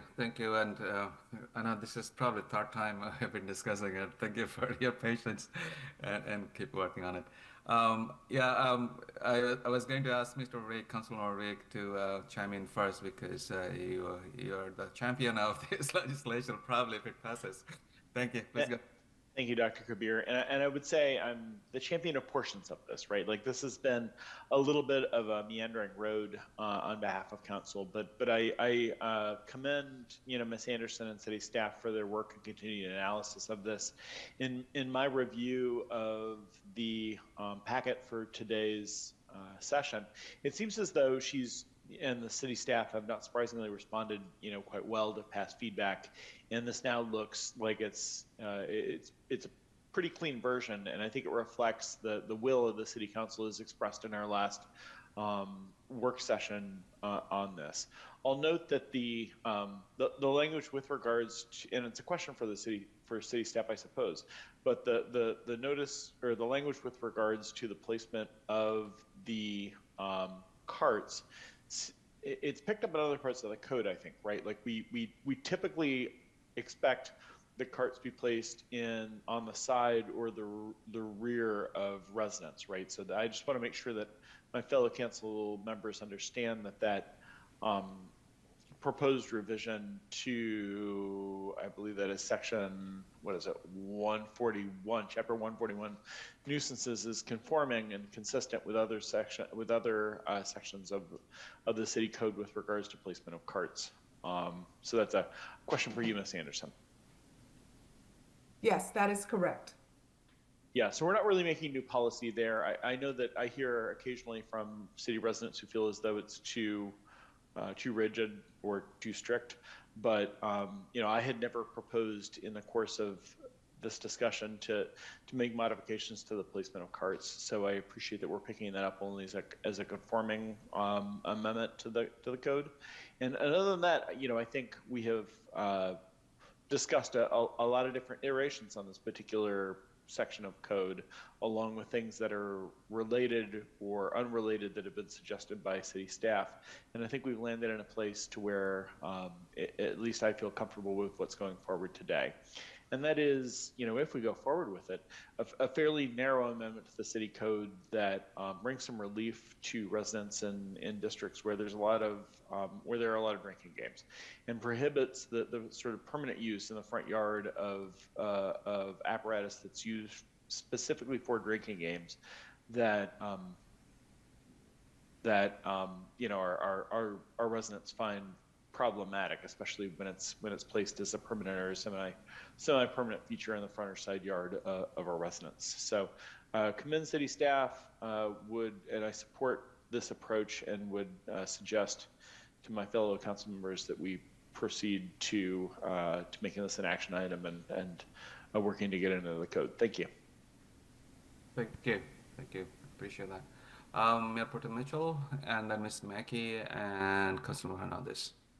Thank you, Mr. Mayor, and thank you, Councilman Rigg, for you initiating this process. I really appreciate it.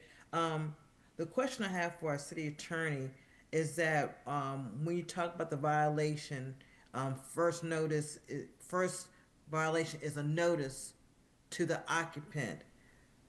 Is that going to the owner if it's a property, or whom? Just for a viewing audience, because that was a question. And I'm going to ask Mr. Kokar to help me with that. Sure. I think Mayor Pro Tem, you got a great question. And the way the code is written, it's owner / the tenant. Whoever lives there is the occupant of that building. And it could be an owner as well as a possible tenant if it's a rental property. Okay, I appreciate that. And the second question to the attorney, I appreciate the first is a notice and then it's a violation. If it's a repeated person that goes after the third or the fourth time, is it a continued $50 violation, or do we cap it and then bring them in? Or what? I mean, I'm just trying to make sure, because I can keep paying. Some people can just keep paying the $50 and not change their habit. If we're trying to get them to conform and change habit, well, right now it's written per day violation. So if they leave it out there beyond 48 hours, they get a notice, they have 48 hours to correct it. If they don't, it's $50 per day. So each time it's a reoccurrence, it's $50. That's how it's currently written right now. Okay, so each time is a reoccurrence. It says each calendar day. It says where a municipal infraction citation has been issued for a violation of this subsection, each calendar day following the issuance of said citation, during which the violation continues uncorrected or reoccurs, shall constitute a separate violation and payment of penalties as set forth in section 110-2. Okay. So each day, there could be discretion, correct me. Correct. If you know there's one that a house that continuously perpetuates this, then they can use, the code enforcement officers can use their discretion accordingly. So, but I will defer, my other colleagues have their hands up, but thank you very much for that information. Okay, because I wanted to say that the goal is to get compliance, not to be punitive, but it does give us the option. Thank you. All right, Ms. Mackey? Yes, I want to thank Director Kokar and our city attorney for addressing the cart placement when people have the topography and special needs. I think that that was something that was concerning to me at our last discussion, and I really appreciate how you addressed that, and that people that have special needs and topography issues do have an exemption where they don't have to drag their cart all the way to the side of their yard, or or all the way to the back. I do. I thank you so much for doing that, because that was a big concern for me. One of the issues that I had is like defining indoor furniture. Like, for instance, we know for sure, like, a mattress, that's an indoor furniture that should not be put on people's porches or, in their front yard. But, like, I'm just, like, wondering, are we going to have issues with that? Do you feel like that the wording in this is enough to protect the city from people getting out of hand and things? So I just was wondering what you thought on that. You mean getting out of hand by placing indoor furniture outside? Yeah, I mean the whole reason that Mr. Rigg, correct me if I'm wrong, was the beer pong thing. He wanted to have that taken care of, and I think his colleague, former council member Adams, was also on board with that. But also having things like couches and mattresses in the front yard and things like that. This is going to take care of that. If I may, I believe, if I may,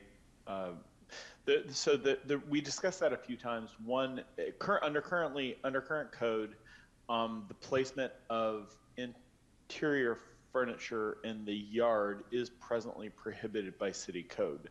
The question that we were dealing with and discussing in prior meetings was whether in an enclosed or semi-enclosed porch it would be appropriate and permissible to put furniture intended for interior use.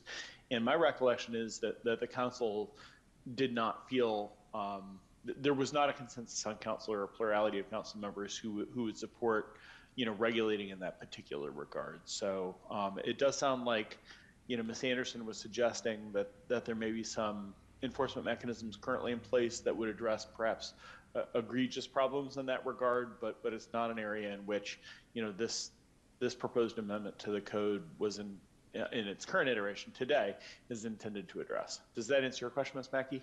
Yes, thank you for clearing that up for me. I had a resident that is concerned with people leaving mattresses in their yards and just that bringing rodents. And, yeah, I think that I'm pretty confident that's prohibited under our current code without any needed revisions. Yes. Okay, so that would be a code call. Thank you so much for clearing that up for me. I appreciate it. Thank you. All right, let's go to Mr. Hernandez. Hey, yes. I just wanted to, first off, caution council writ large on, like balancing, trying to address a problem while going down kind of a rabbit hole of like HOA-like regulations.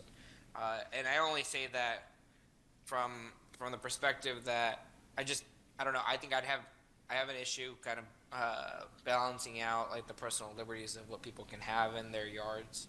With that being said, I have walked around some of the neighborhoods that are away from the northern part of the city where like a lot more of the students reside, and recognize the unneighborly activities that these games pose.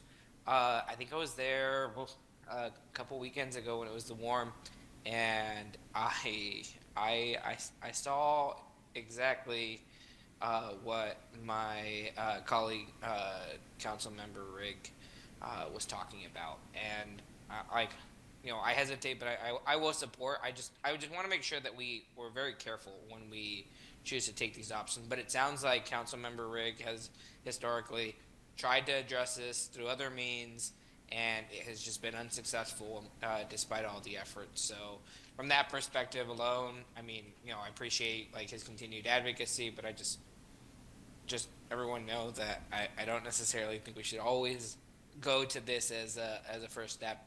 And then as far as the trash cans and refuse waste bins, I haven't had anybody really voice any concerns. I just think that, and I think this will be addressed by the code enforcement discretion anyways, but just want to advise, when we have inclement weather as we do today, and the days kind of just continue to roll and roll and roll, that our residents are penalized for that. So that's it. Thank you. And if I can respond very quickly with the indulgence of Ms. Whitney, I appreciate Mr. Hernandez's support. This was crafted intentionally to be extremely narrow in terms of its focus. And I'm sensitive to the civil liberties concern. This is a particular issue that I've knocked on 100 doors over 8 years to try to address, and have just been frustrated with the sort of whack-a-mole sensitivity to it. It's difficult to address all. The neighbors find this very troubling. It's difficult to address all of them, and one at a time. So I do think a more citywide approach is appropriate, and I appreciate the council member's support. I apologize to Ms. Whitney for interceding. Thank you. Ms. Whitney, please go ahead. Yes, no problem. I apologize for typing with my microphone on. Yeah, I just want to say I appreciate what Mrs. Anderson and Director Kokar have done. I think this is reflects exactly what our conversation was over the past meetings, and I'm happy to move forward with this as it stands. I guess the one question I had is, it seems like this would cap off at a $200 infraction, just because this would be really bad behavior, like people leaving their toters out all the time. But wouldn't it reset with the next trash day? So it would be like trash day, you have a day to move it, then there's 2 days warning, and then 4 days, and then it's another trash day. So there would be like only 4 penalties, like $200 per week possible. But I would hope that would be sufficient to have people move the bins back. It seems like it would be. I mean, right now it's just $50 a day. There are other provisions where they do increase if there's non-compliance. I could take a look at that if that's a concern. I think as long as I know there are other provisions there for people who are really egregious, I'm fine with that. I trust the judgment. Mr. Coker. Thank you, Mayor. I do want to just, make a point to the fact that when we were redrafting this language, we had a very detailed discussion with our Public Works Director. And I think there were 2 main things what we took back from the last discussion with the council. One was this, civil liberties issue, that we don't want to do an overreach on the part of these homeowners association and things like that kind of impact with the community members. And the second one was like, giving consideration to the people who may have some physical disability to take the thing right away, and because of the topography and all those kind of things. Mr. Marcelli shared with us that he already have a list of 35 residents that they accommodate during the course of their operations. And he is willing to accommodate anybody else who probably has a need for that. So we wanted to make sure that there is a due process for all those difficulties for our residents, who may have some physical constraints to be able to take it back, or however they can be given a reasonable accommodation that we do that. So I just wanted to share those were the key points. And operationally, we wanted to make sure that every council member's recommendation is thought through and has made the way into our rewrite of this final document. Thank you. Thank you. All right. So that's all the comments we have. Staff, Mr. Coker and Ms. Anderson. I think you're we're good to bring it for introduction, right? Next week, probably. Or do you want to wait until next month? Well, we can bring it forth. I don't know what's on the agenda, but we would either bring it back next week or on the first meeting in March, I guess. Thank you. Mr. Coker, is it your old hand or new one? Yeah, that's the only one. Okay. All right. Thank you. Thank you, both of you, for your work. And it wasn't easy. I had to do lots of iteration of changes. And thank you, Council, for your input. Finally, we've got a good legislation finally. So we should be happy about that. Thank you. All right. Let's go to our third work session, which is about the discussion of the social status of the social sports league, and this will be taken by our Assistant City Manager, Mr. Gardiner. Right. Good evening, Mayor and Council. This is an update to the Council on kind of the status of a program Council authorized last year. And I think in short, we took on the challenge, did some research, and realized that it was a lot more involved than we initially thought. So back in last February, Council had a discussion about creating a social sports league for an adult league for residents. And you later authorized funding in the budget, $30,000 as a kind of grant to organizations that might want to create a league and receive some incentives or assistance from the city through this program. And staff at Youth and Family Services did some research on various groups that organize leagues in the region, different counties in DC, as well as outreach to Park and Planning to look at their programs, and to the University of Maryland for programs that they had that might be of a comparable interest for city residents. The great limitation was not having staff to really manage such a program. And towards the end of this past year, the program was shifted to the Communications and Events office. And we do have someone on staff who had experience working with a similar program in a prior position. And this person thought that really if the city were to take this on, even working with other groups who would receive grants or contracts with the city to manage the program, it would probably still require about a half full-time equivalent person to manage the work. And so we decided to kind of check in with council, give you that information on where we are, and see if you would be interested in discussing this and maybe getting more information about the requirements to put this on as part of the budget process. And if we want to move forward, probably move forward with a slightly different approach that might be a little more involved than what I believe we thought was kind of a hands-off third-party implementation management of a social sports league. And the city manager may have some additional information to add to that summary, but if not, happy to hear your responses or reactions. Thank you. Thank you for looking into this further. Yeah, I saw in the packet that you're suggesting kind of go slow, and maybe if the council has a strong desire, they may want to wait until the next budget cycle. Is that Am I understanding correct? Yes. Yeah. And kind of to let you know why it's taken us some time to get to where we are.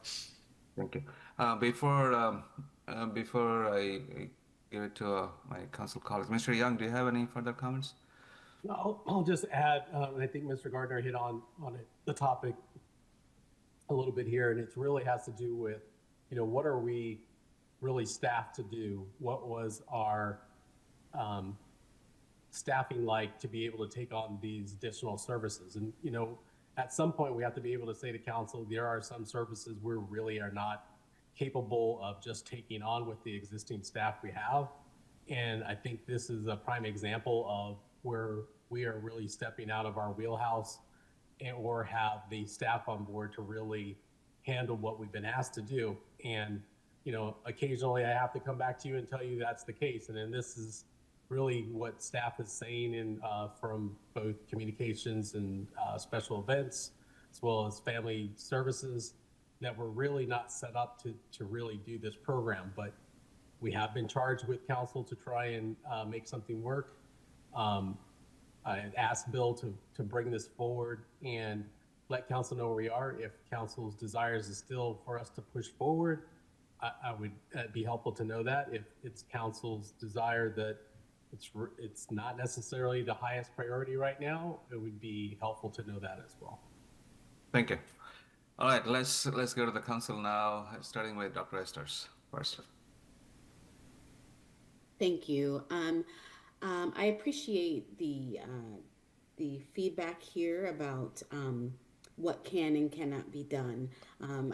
There's often the tendency for us to want to do everything, and we have to understand what is feasible and what is not. I don't feel like this is the biggest priority for us, and especially where we have this upcoming year where there's not a lot of room. Budget is going to be tight.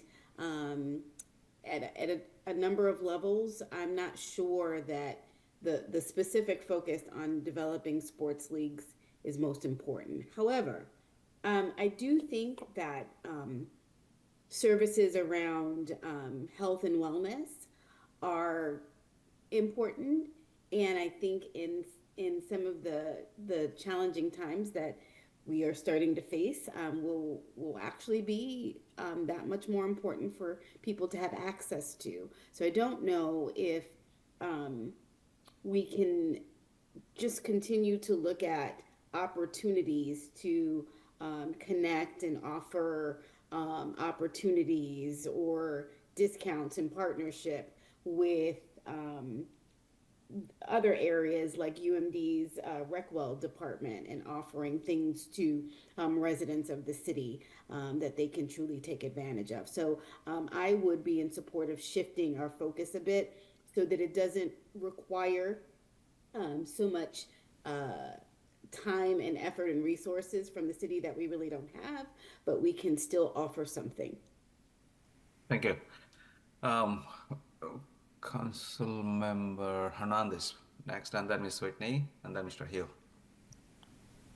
No, my question is for the city manager. Very simply, do we have the capacity to do this? Because I think the last time that somebody presented to us on this particular topic, it was the Youth and Family Services. And I don't know, is there a reason that they're not presenting? Do we just have an office since we don't have a Parks and Recs department to do this?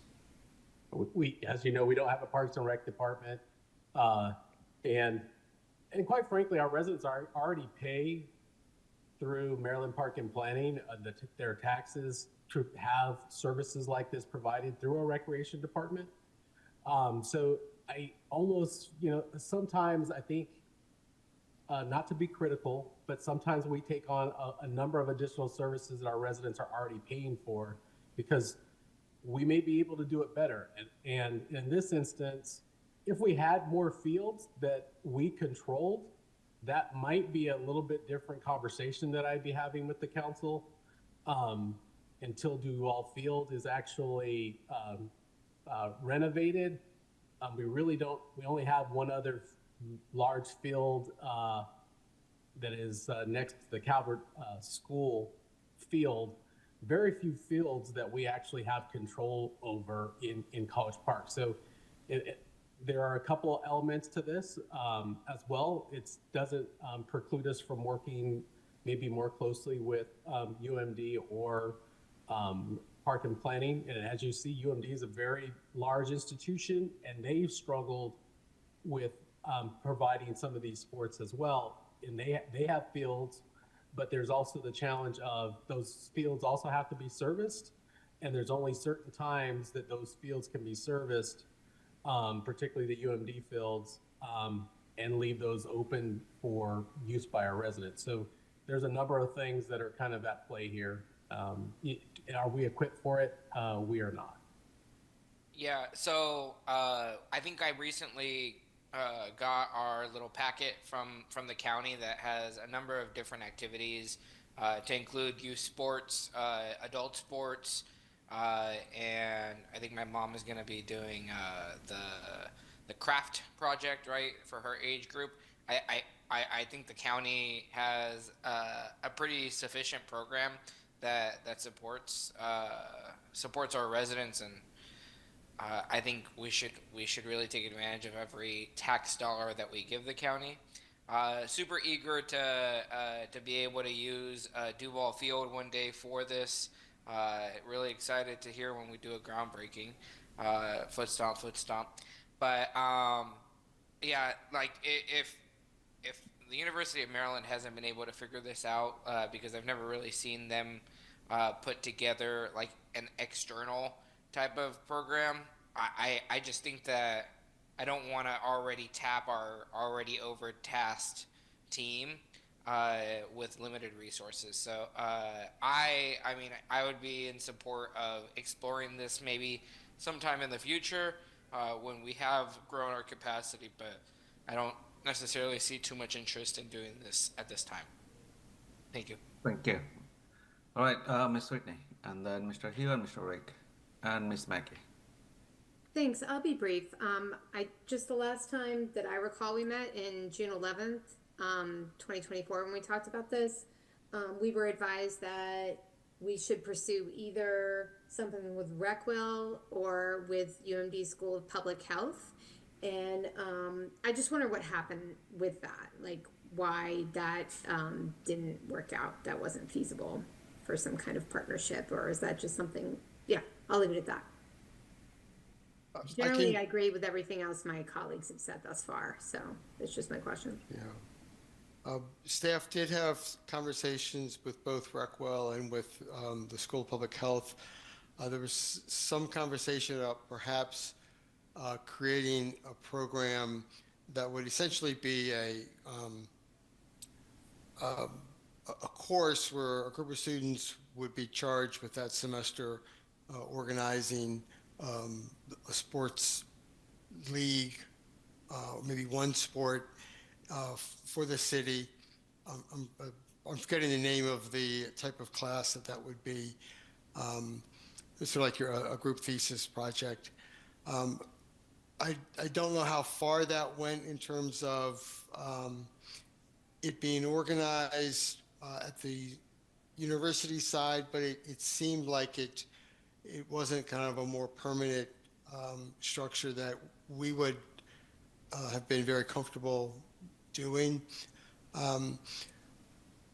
My understanding from conversations with staff who met with Recwell was that they were having a challenge getting adults to join the programs that they had, and they did not feel they would be interested in being one of the grant recipients if we were to go forward with the grant.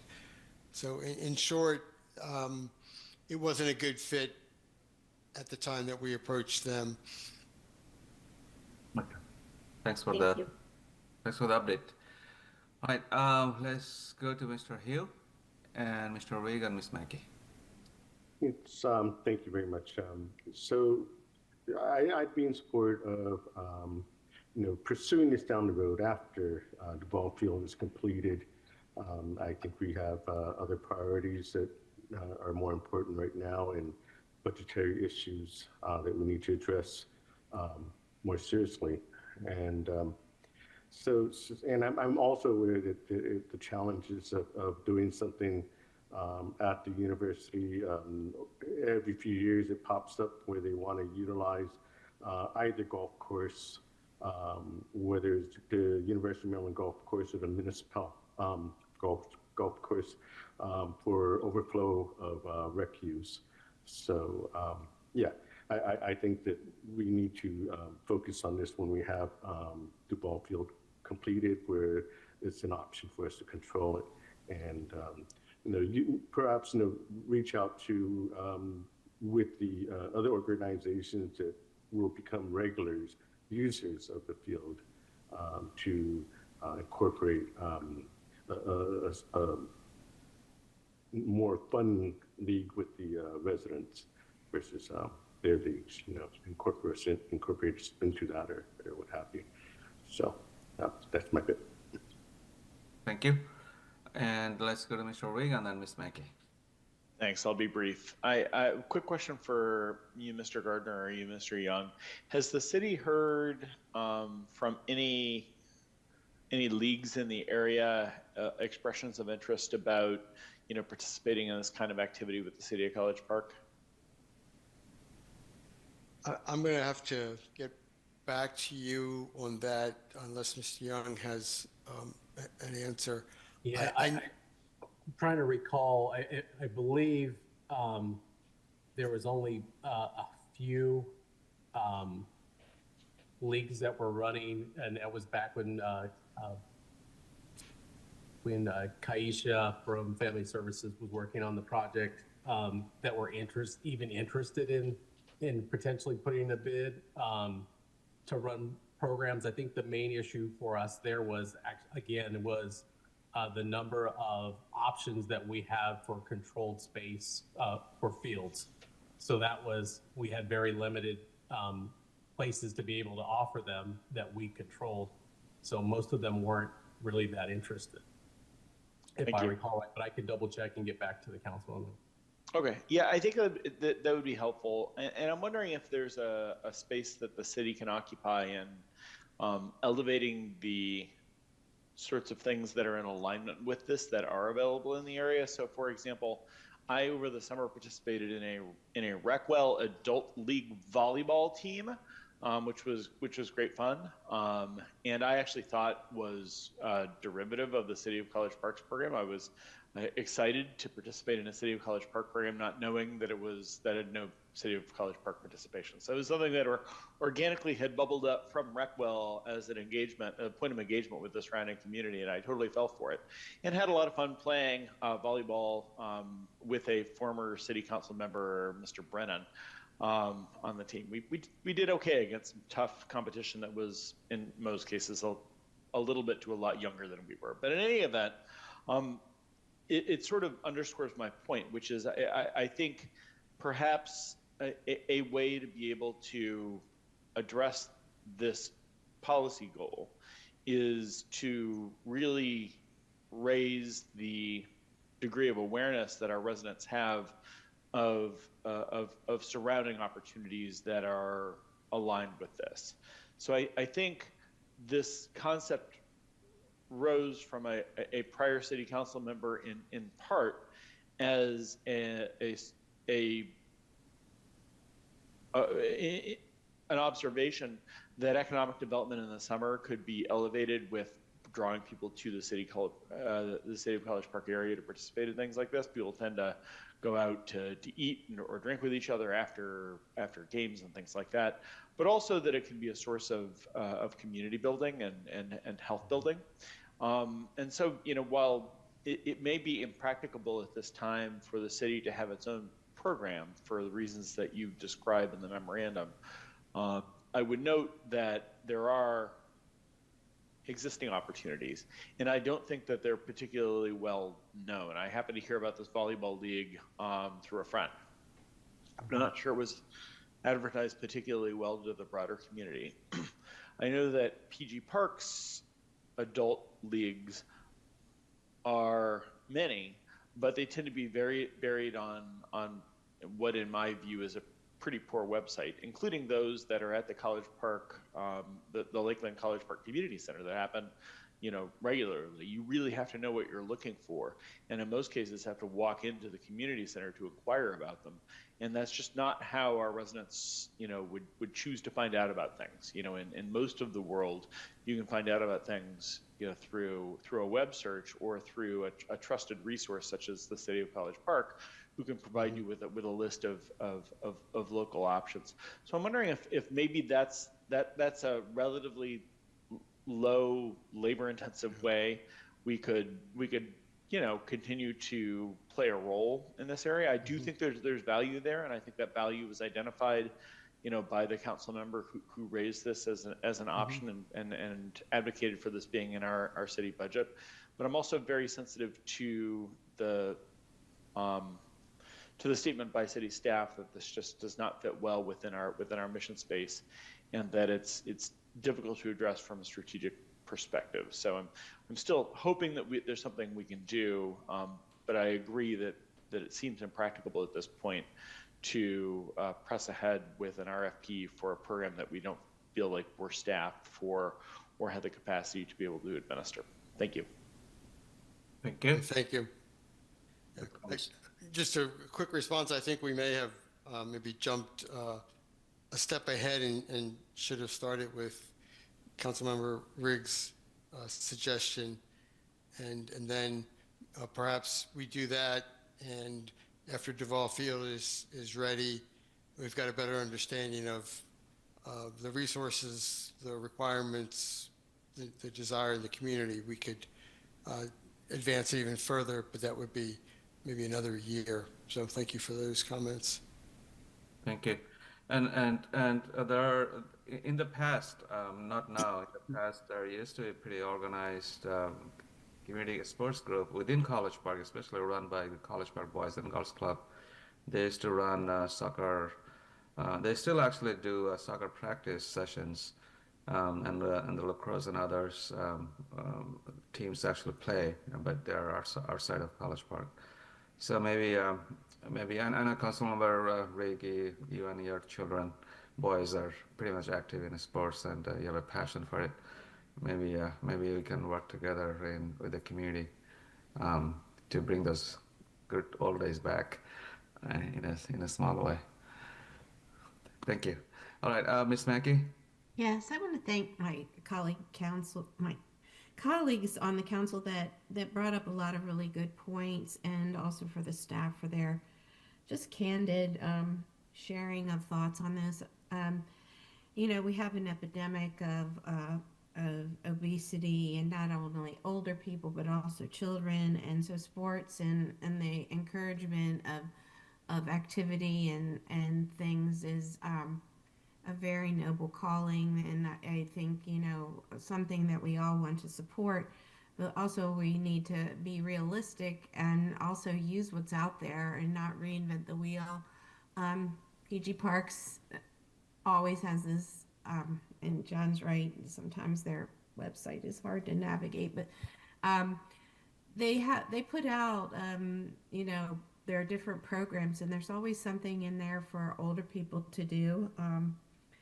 And I think that, if we could help residents to plug into what's already, like my council colleagues have already suggested, that would be a big help. I think it's a great and noble thought to be trying to foster activity, and also bring people into our city in the summer, for economic development. But also I think that we need to realize that there are programs out there, and we are getting a state-of-the-art facility at Duval Field, and we will need to program what's going to happen there. So I'm,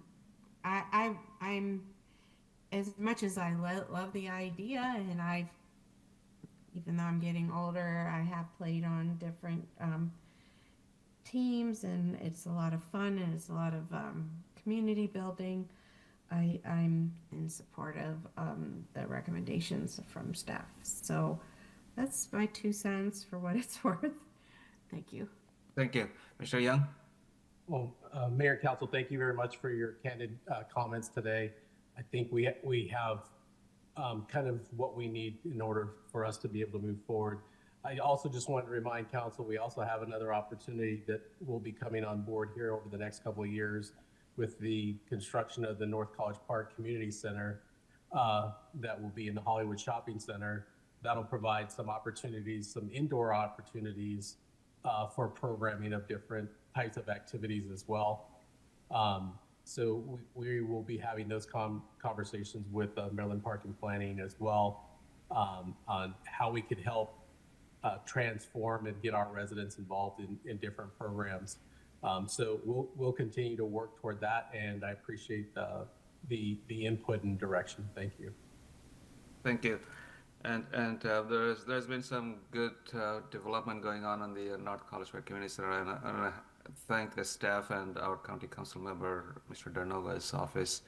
What we learned really recently that they have managed to acquire the land they need to build it. So in the this year when we'll be having our Hollywood Farmers Market, we'll be having the agreement with the PG Parks, not the New Carlton Enterprise that we used to have in the past.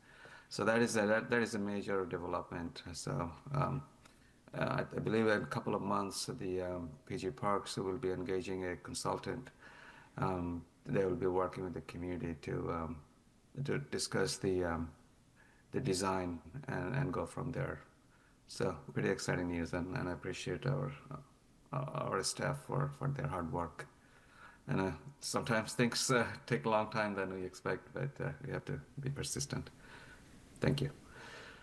All right, looks like staff has all the directions you need, correct? Okay. All right, and finally, Mr. Gardiner, don't go away. Next item is also yours. It's about the legislative review. What else do you have? Great. Okay. Thank you. You've got the report from Friday in the packet. I'm going to add a couple notes to it. On the good news side, the municipal land use bill hearing in the Bi-County Committee was delayed from last week to this week, and we have 10 mayors who have agreed to participate in that. It's a meeting, it's not a hearing, I'm sorry, but it'll be an opportunity to let the county delegation know that there are a lot of municipalities who are interested in supporting the option for small cities to have land use authority. And then also the Maryland Municipal League either has or intends to support the legislation that we've supported that would increase the maximum municipal infraction from $1,000 to $5,000, kind of in line with what was passed last year for counties. Our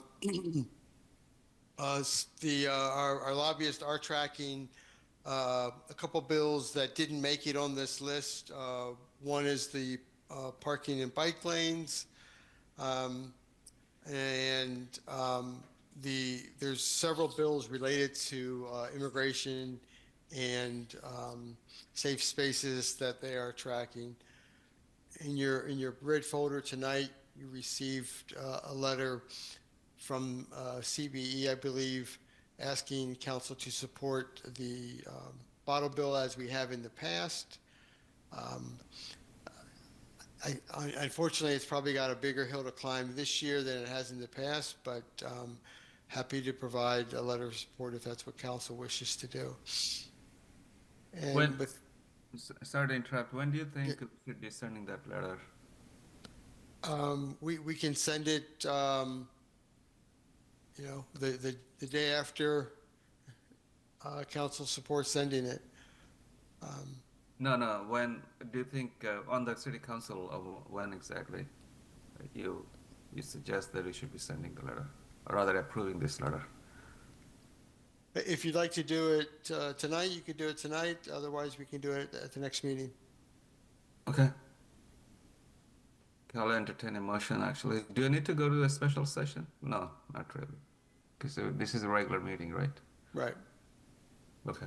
So yeah, if the council has a desire to take this up, sending letter of support for the bottle bill, is that correct? Yes. Yeah. So I'll entertain a motion. Sorry, are you done with other legislation as well? I don't have anything more to add, but happy to respond to questions. All right, I see a couple of hands. Ms. Nepeta Mitchell. Yes, I have questions in regards to the bottle bill. Assistant Manager Gardner alluded to some hurdles, maybe some possible hurdles this session with that bill. Do you have any more specifics about that? The legislation, the fiscal impact seems to indicate that over the next several years that it, I think, more or less pays for itself, but it is creating a sort of a new enterprise, a new infrastructure to set up a system for returning bottles and recycling bottles that we don't have now. And it just seems to me that in this fiscal climate, the legislature might be less inclined to create new programs, even if the programs, at least the estimates are that they would be cost neutral.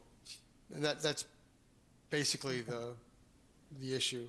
So under PGCMA, there was a discussion on Monday that there may be a tax on municipalities for this bill. Are you aware of that? No, I'm not. Okay, all right. Second, in regards to the land use bill, the county council voted in opposition for municipality have land use control. So that's for your information awareness and sent to the lobbyists. Okay, thanks.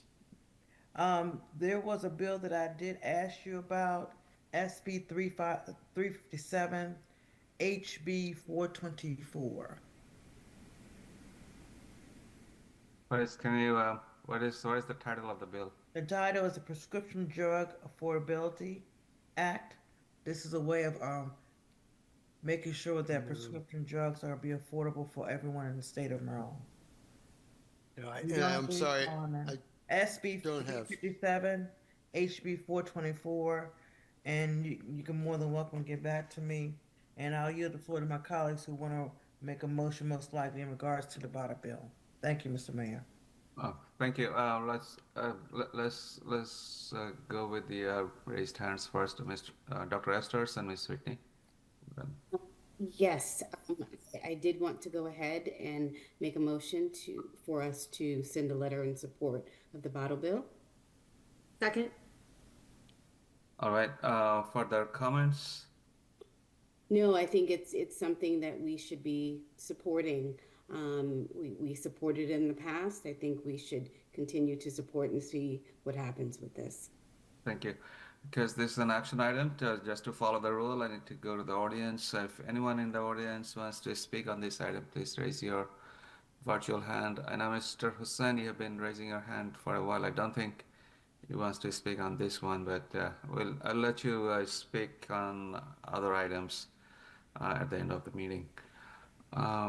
Seeing none, let's come back to the council. Any comments before I take vote? Dr. Esters? No, I didn't. I'm sorry. No, I didn't have any other comments. Okay, thank you. All in favor, say aye. Aye. Aye. Any opposed, any abstention? So the motion has been approved. We could probably use the same language and the letter we sent last year. So just leave the dates and We'll take care of that. committee members. Thank you so much. Any? I have another, if I may. Please go ahead. I'd also like to make a motion that we write a letter of support for the Protecting Sensitive Locations Act. What is the bill number? One more time. It's HB 1006. It's in our listing. It's requiring the Attorney General to develop guidelines for immigration enforcement at sensitive locations. Second. Okay. Further comments, Dr. Esters? I think this is important. Schools, churches, a variety of locations were once sensitive locations, and they should still be. And there should be some restrictions on how our immigration efforts by the country are handled, and certain places are not appropriate, in my opinion. Thank you. Let's go to the audience. If anyone else wants to speak on this item from the audience, this is the time to raise your hand. Seeing none, let's come back to the council. Any comments before we take the vote? Seeing none, all in favor say aye. Aye. Any opposed, any abstention? The motion has been approved. All right. Great, thanks. Ms. Whitney, do you have? Yes, I wanted to make a motion to send a letter of support for the for HB 0178/SB 0133.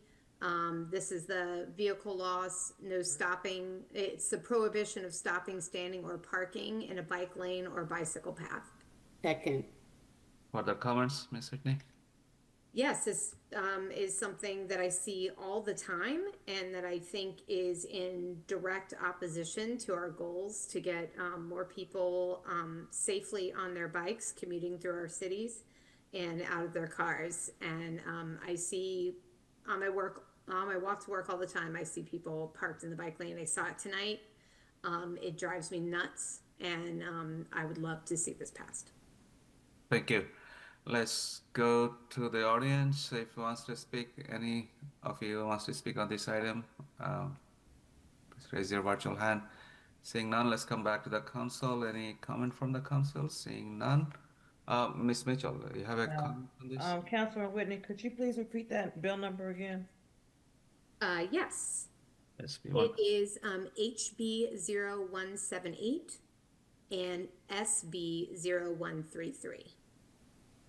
And you know who the bill sponsor is?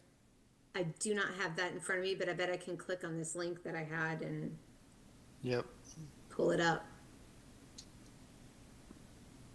And Word's not cooperating with me, but I can look that up very quickly.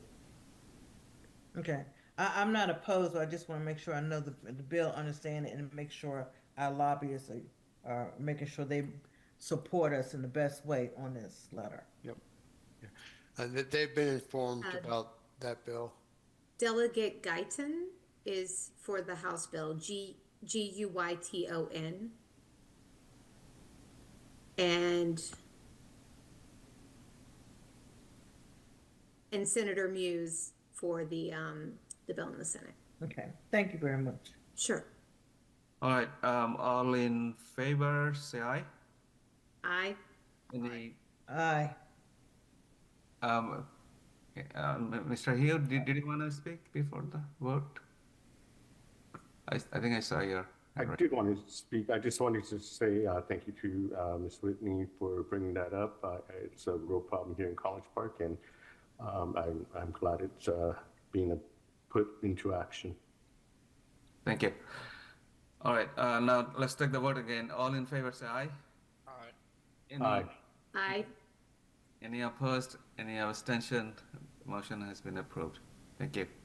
All right, so those are the three bills. Thank you. We are making progress. Thanks all. Thank you, Stefan. Thank you, our lobbyist, for your work on the different bills. I know it's not easy. All right, we are done with the all the agenda items, thankfully. Excuse me, Mr. Mayor. I had my hand raised. Oh, sorry, I missed that. That's no problem. Mr. Gardner, can you also look into HB 554? It is Maryland Unemployment Insurance Modernization Act of 2025, by Delegate Lorik Jakutian. Get more information about that bill. And Yes. are there any bills at the county level that we need to be aware of? We checked in last week, and I think actually Mr. Young, I think, reported on one bill that our lobbyists were working with Councilmember Olson to tweak a kind of a minor amendment. We do not have an update this week on county bills.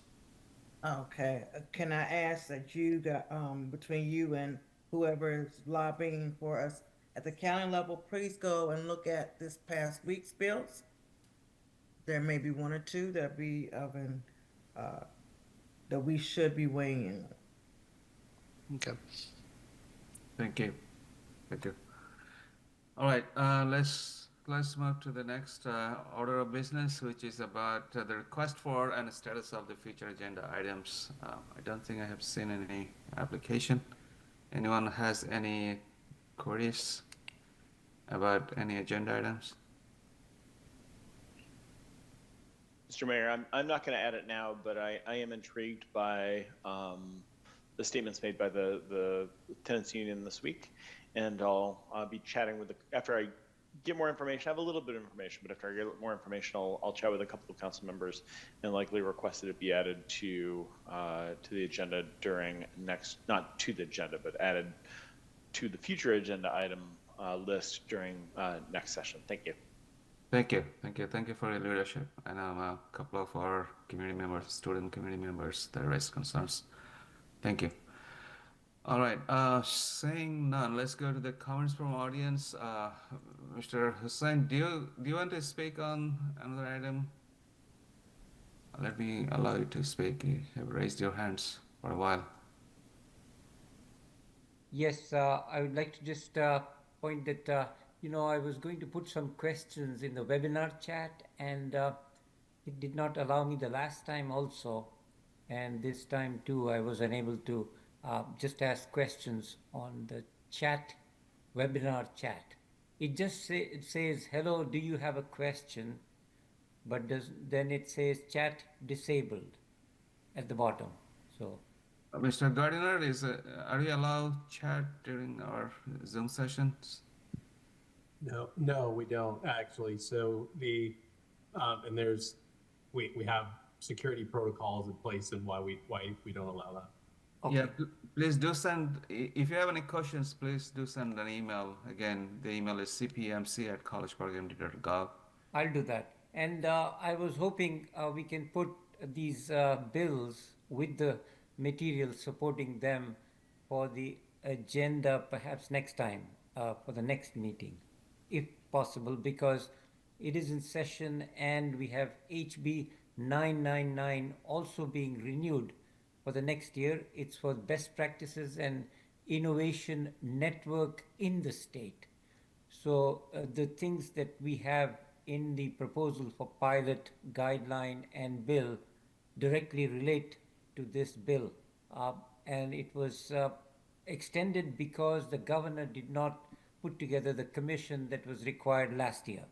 So the commission was never announced, it never convened, and we had to do work on our own, which we have done, and we have verified it. So the data is continuous, meaning these systems and these specifications and standards have proven themselves in practice with current technology and the versions that existed before. So it has a huge impact with respect to AI and machine learning at the same time, and it has no cost involved in it.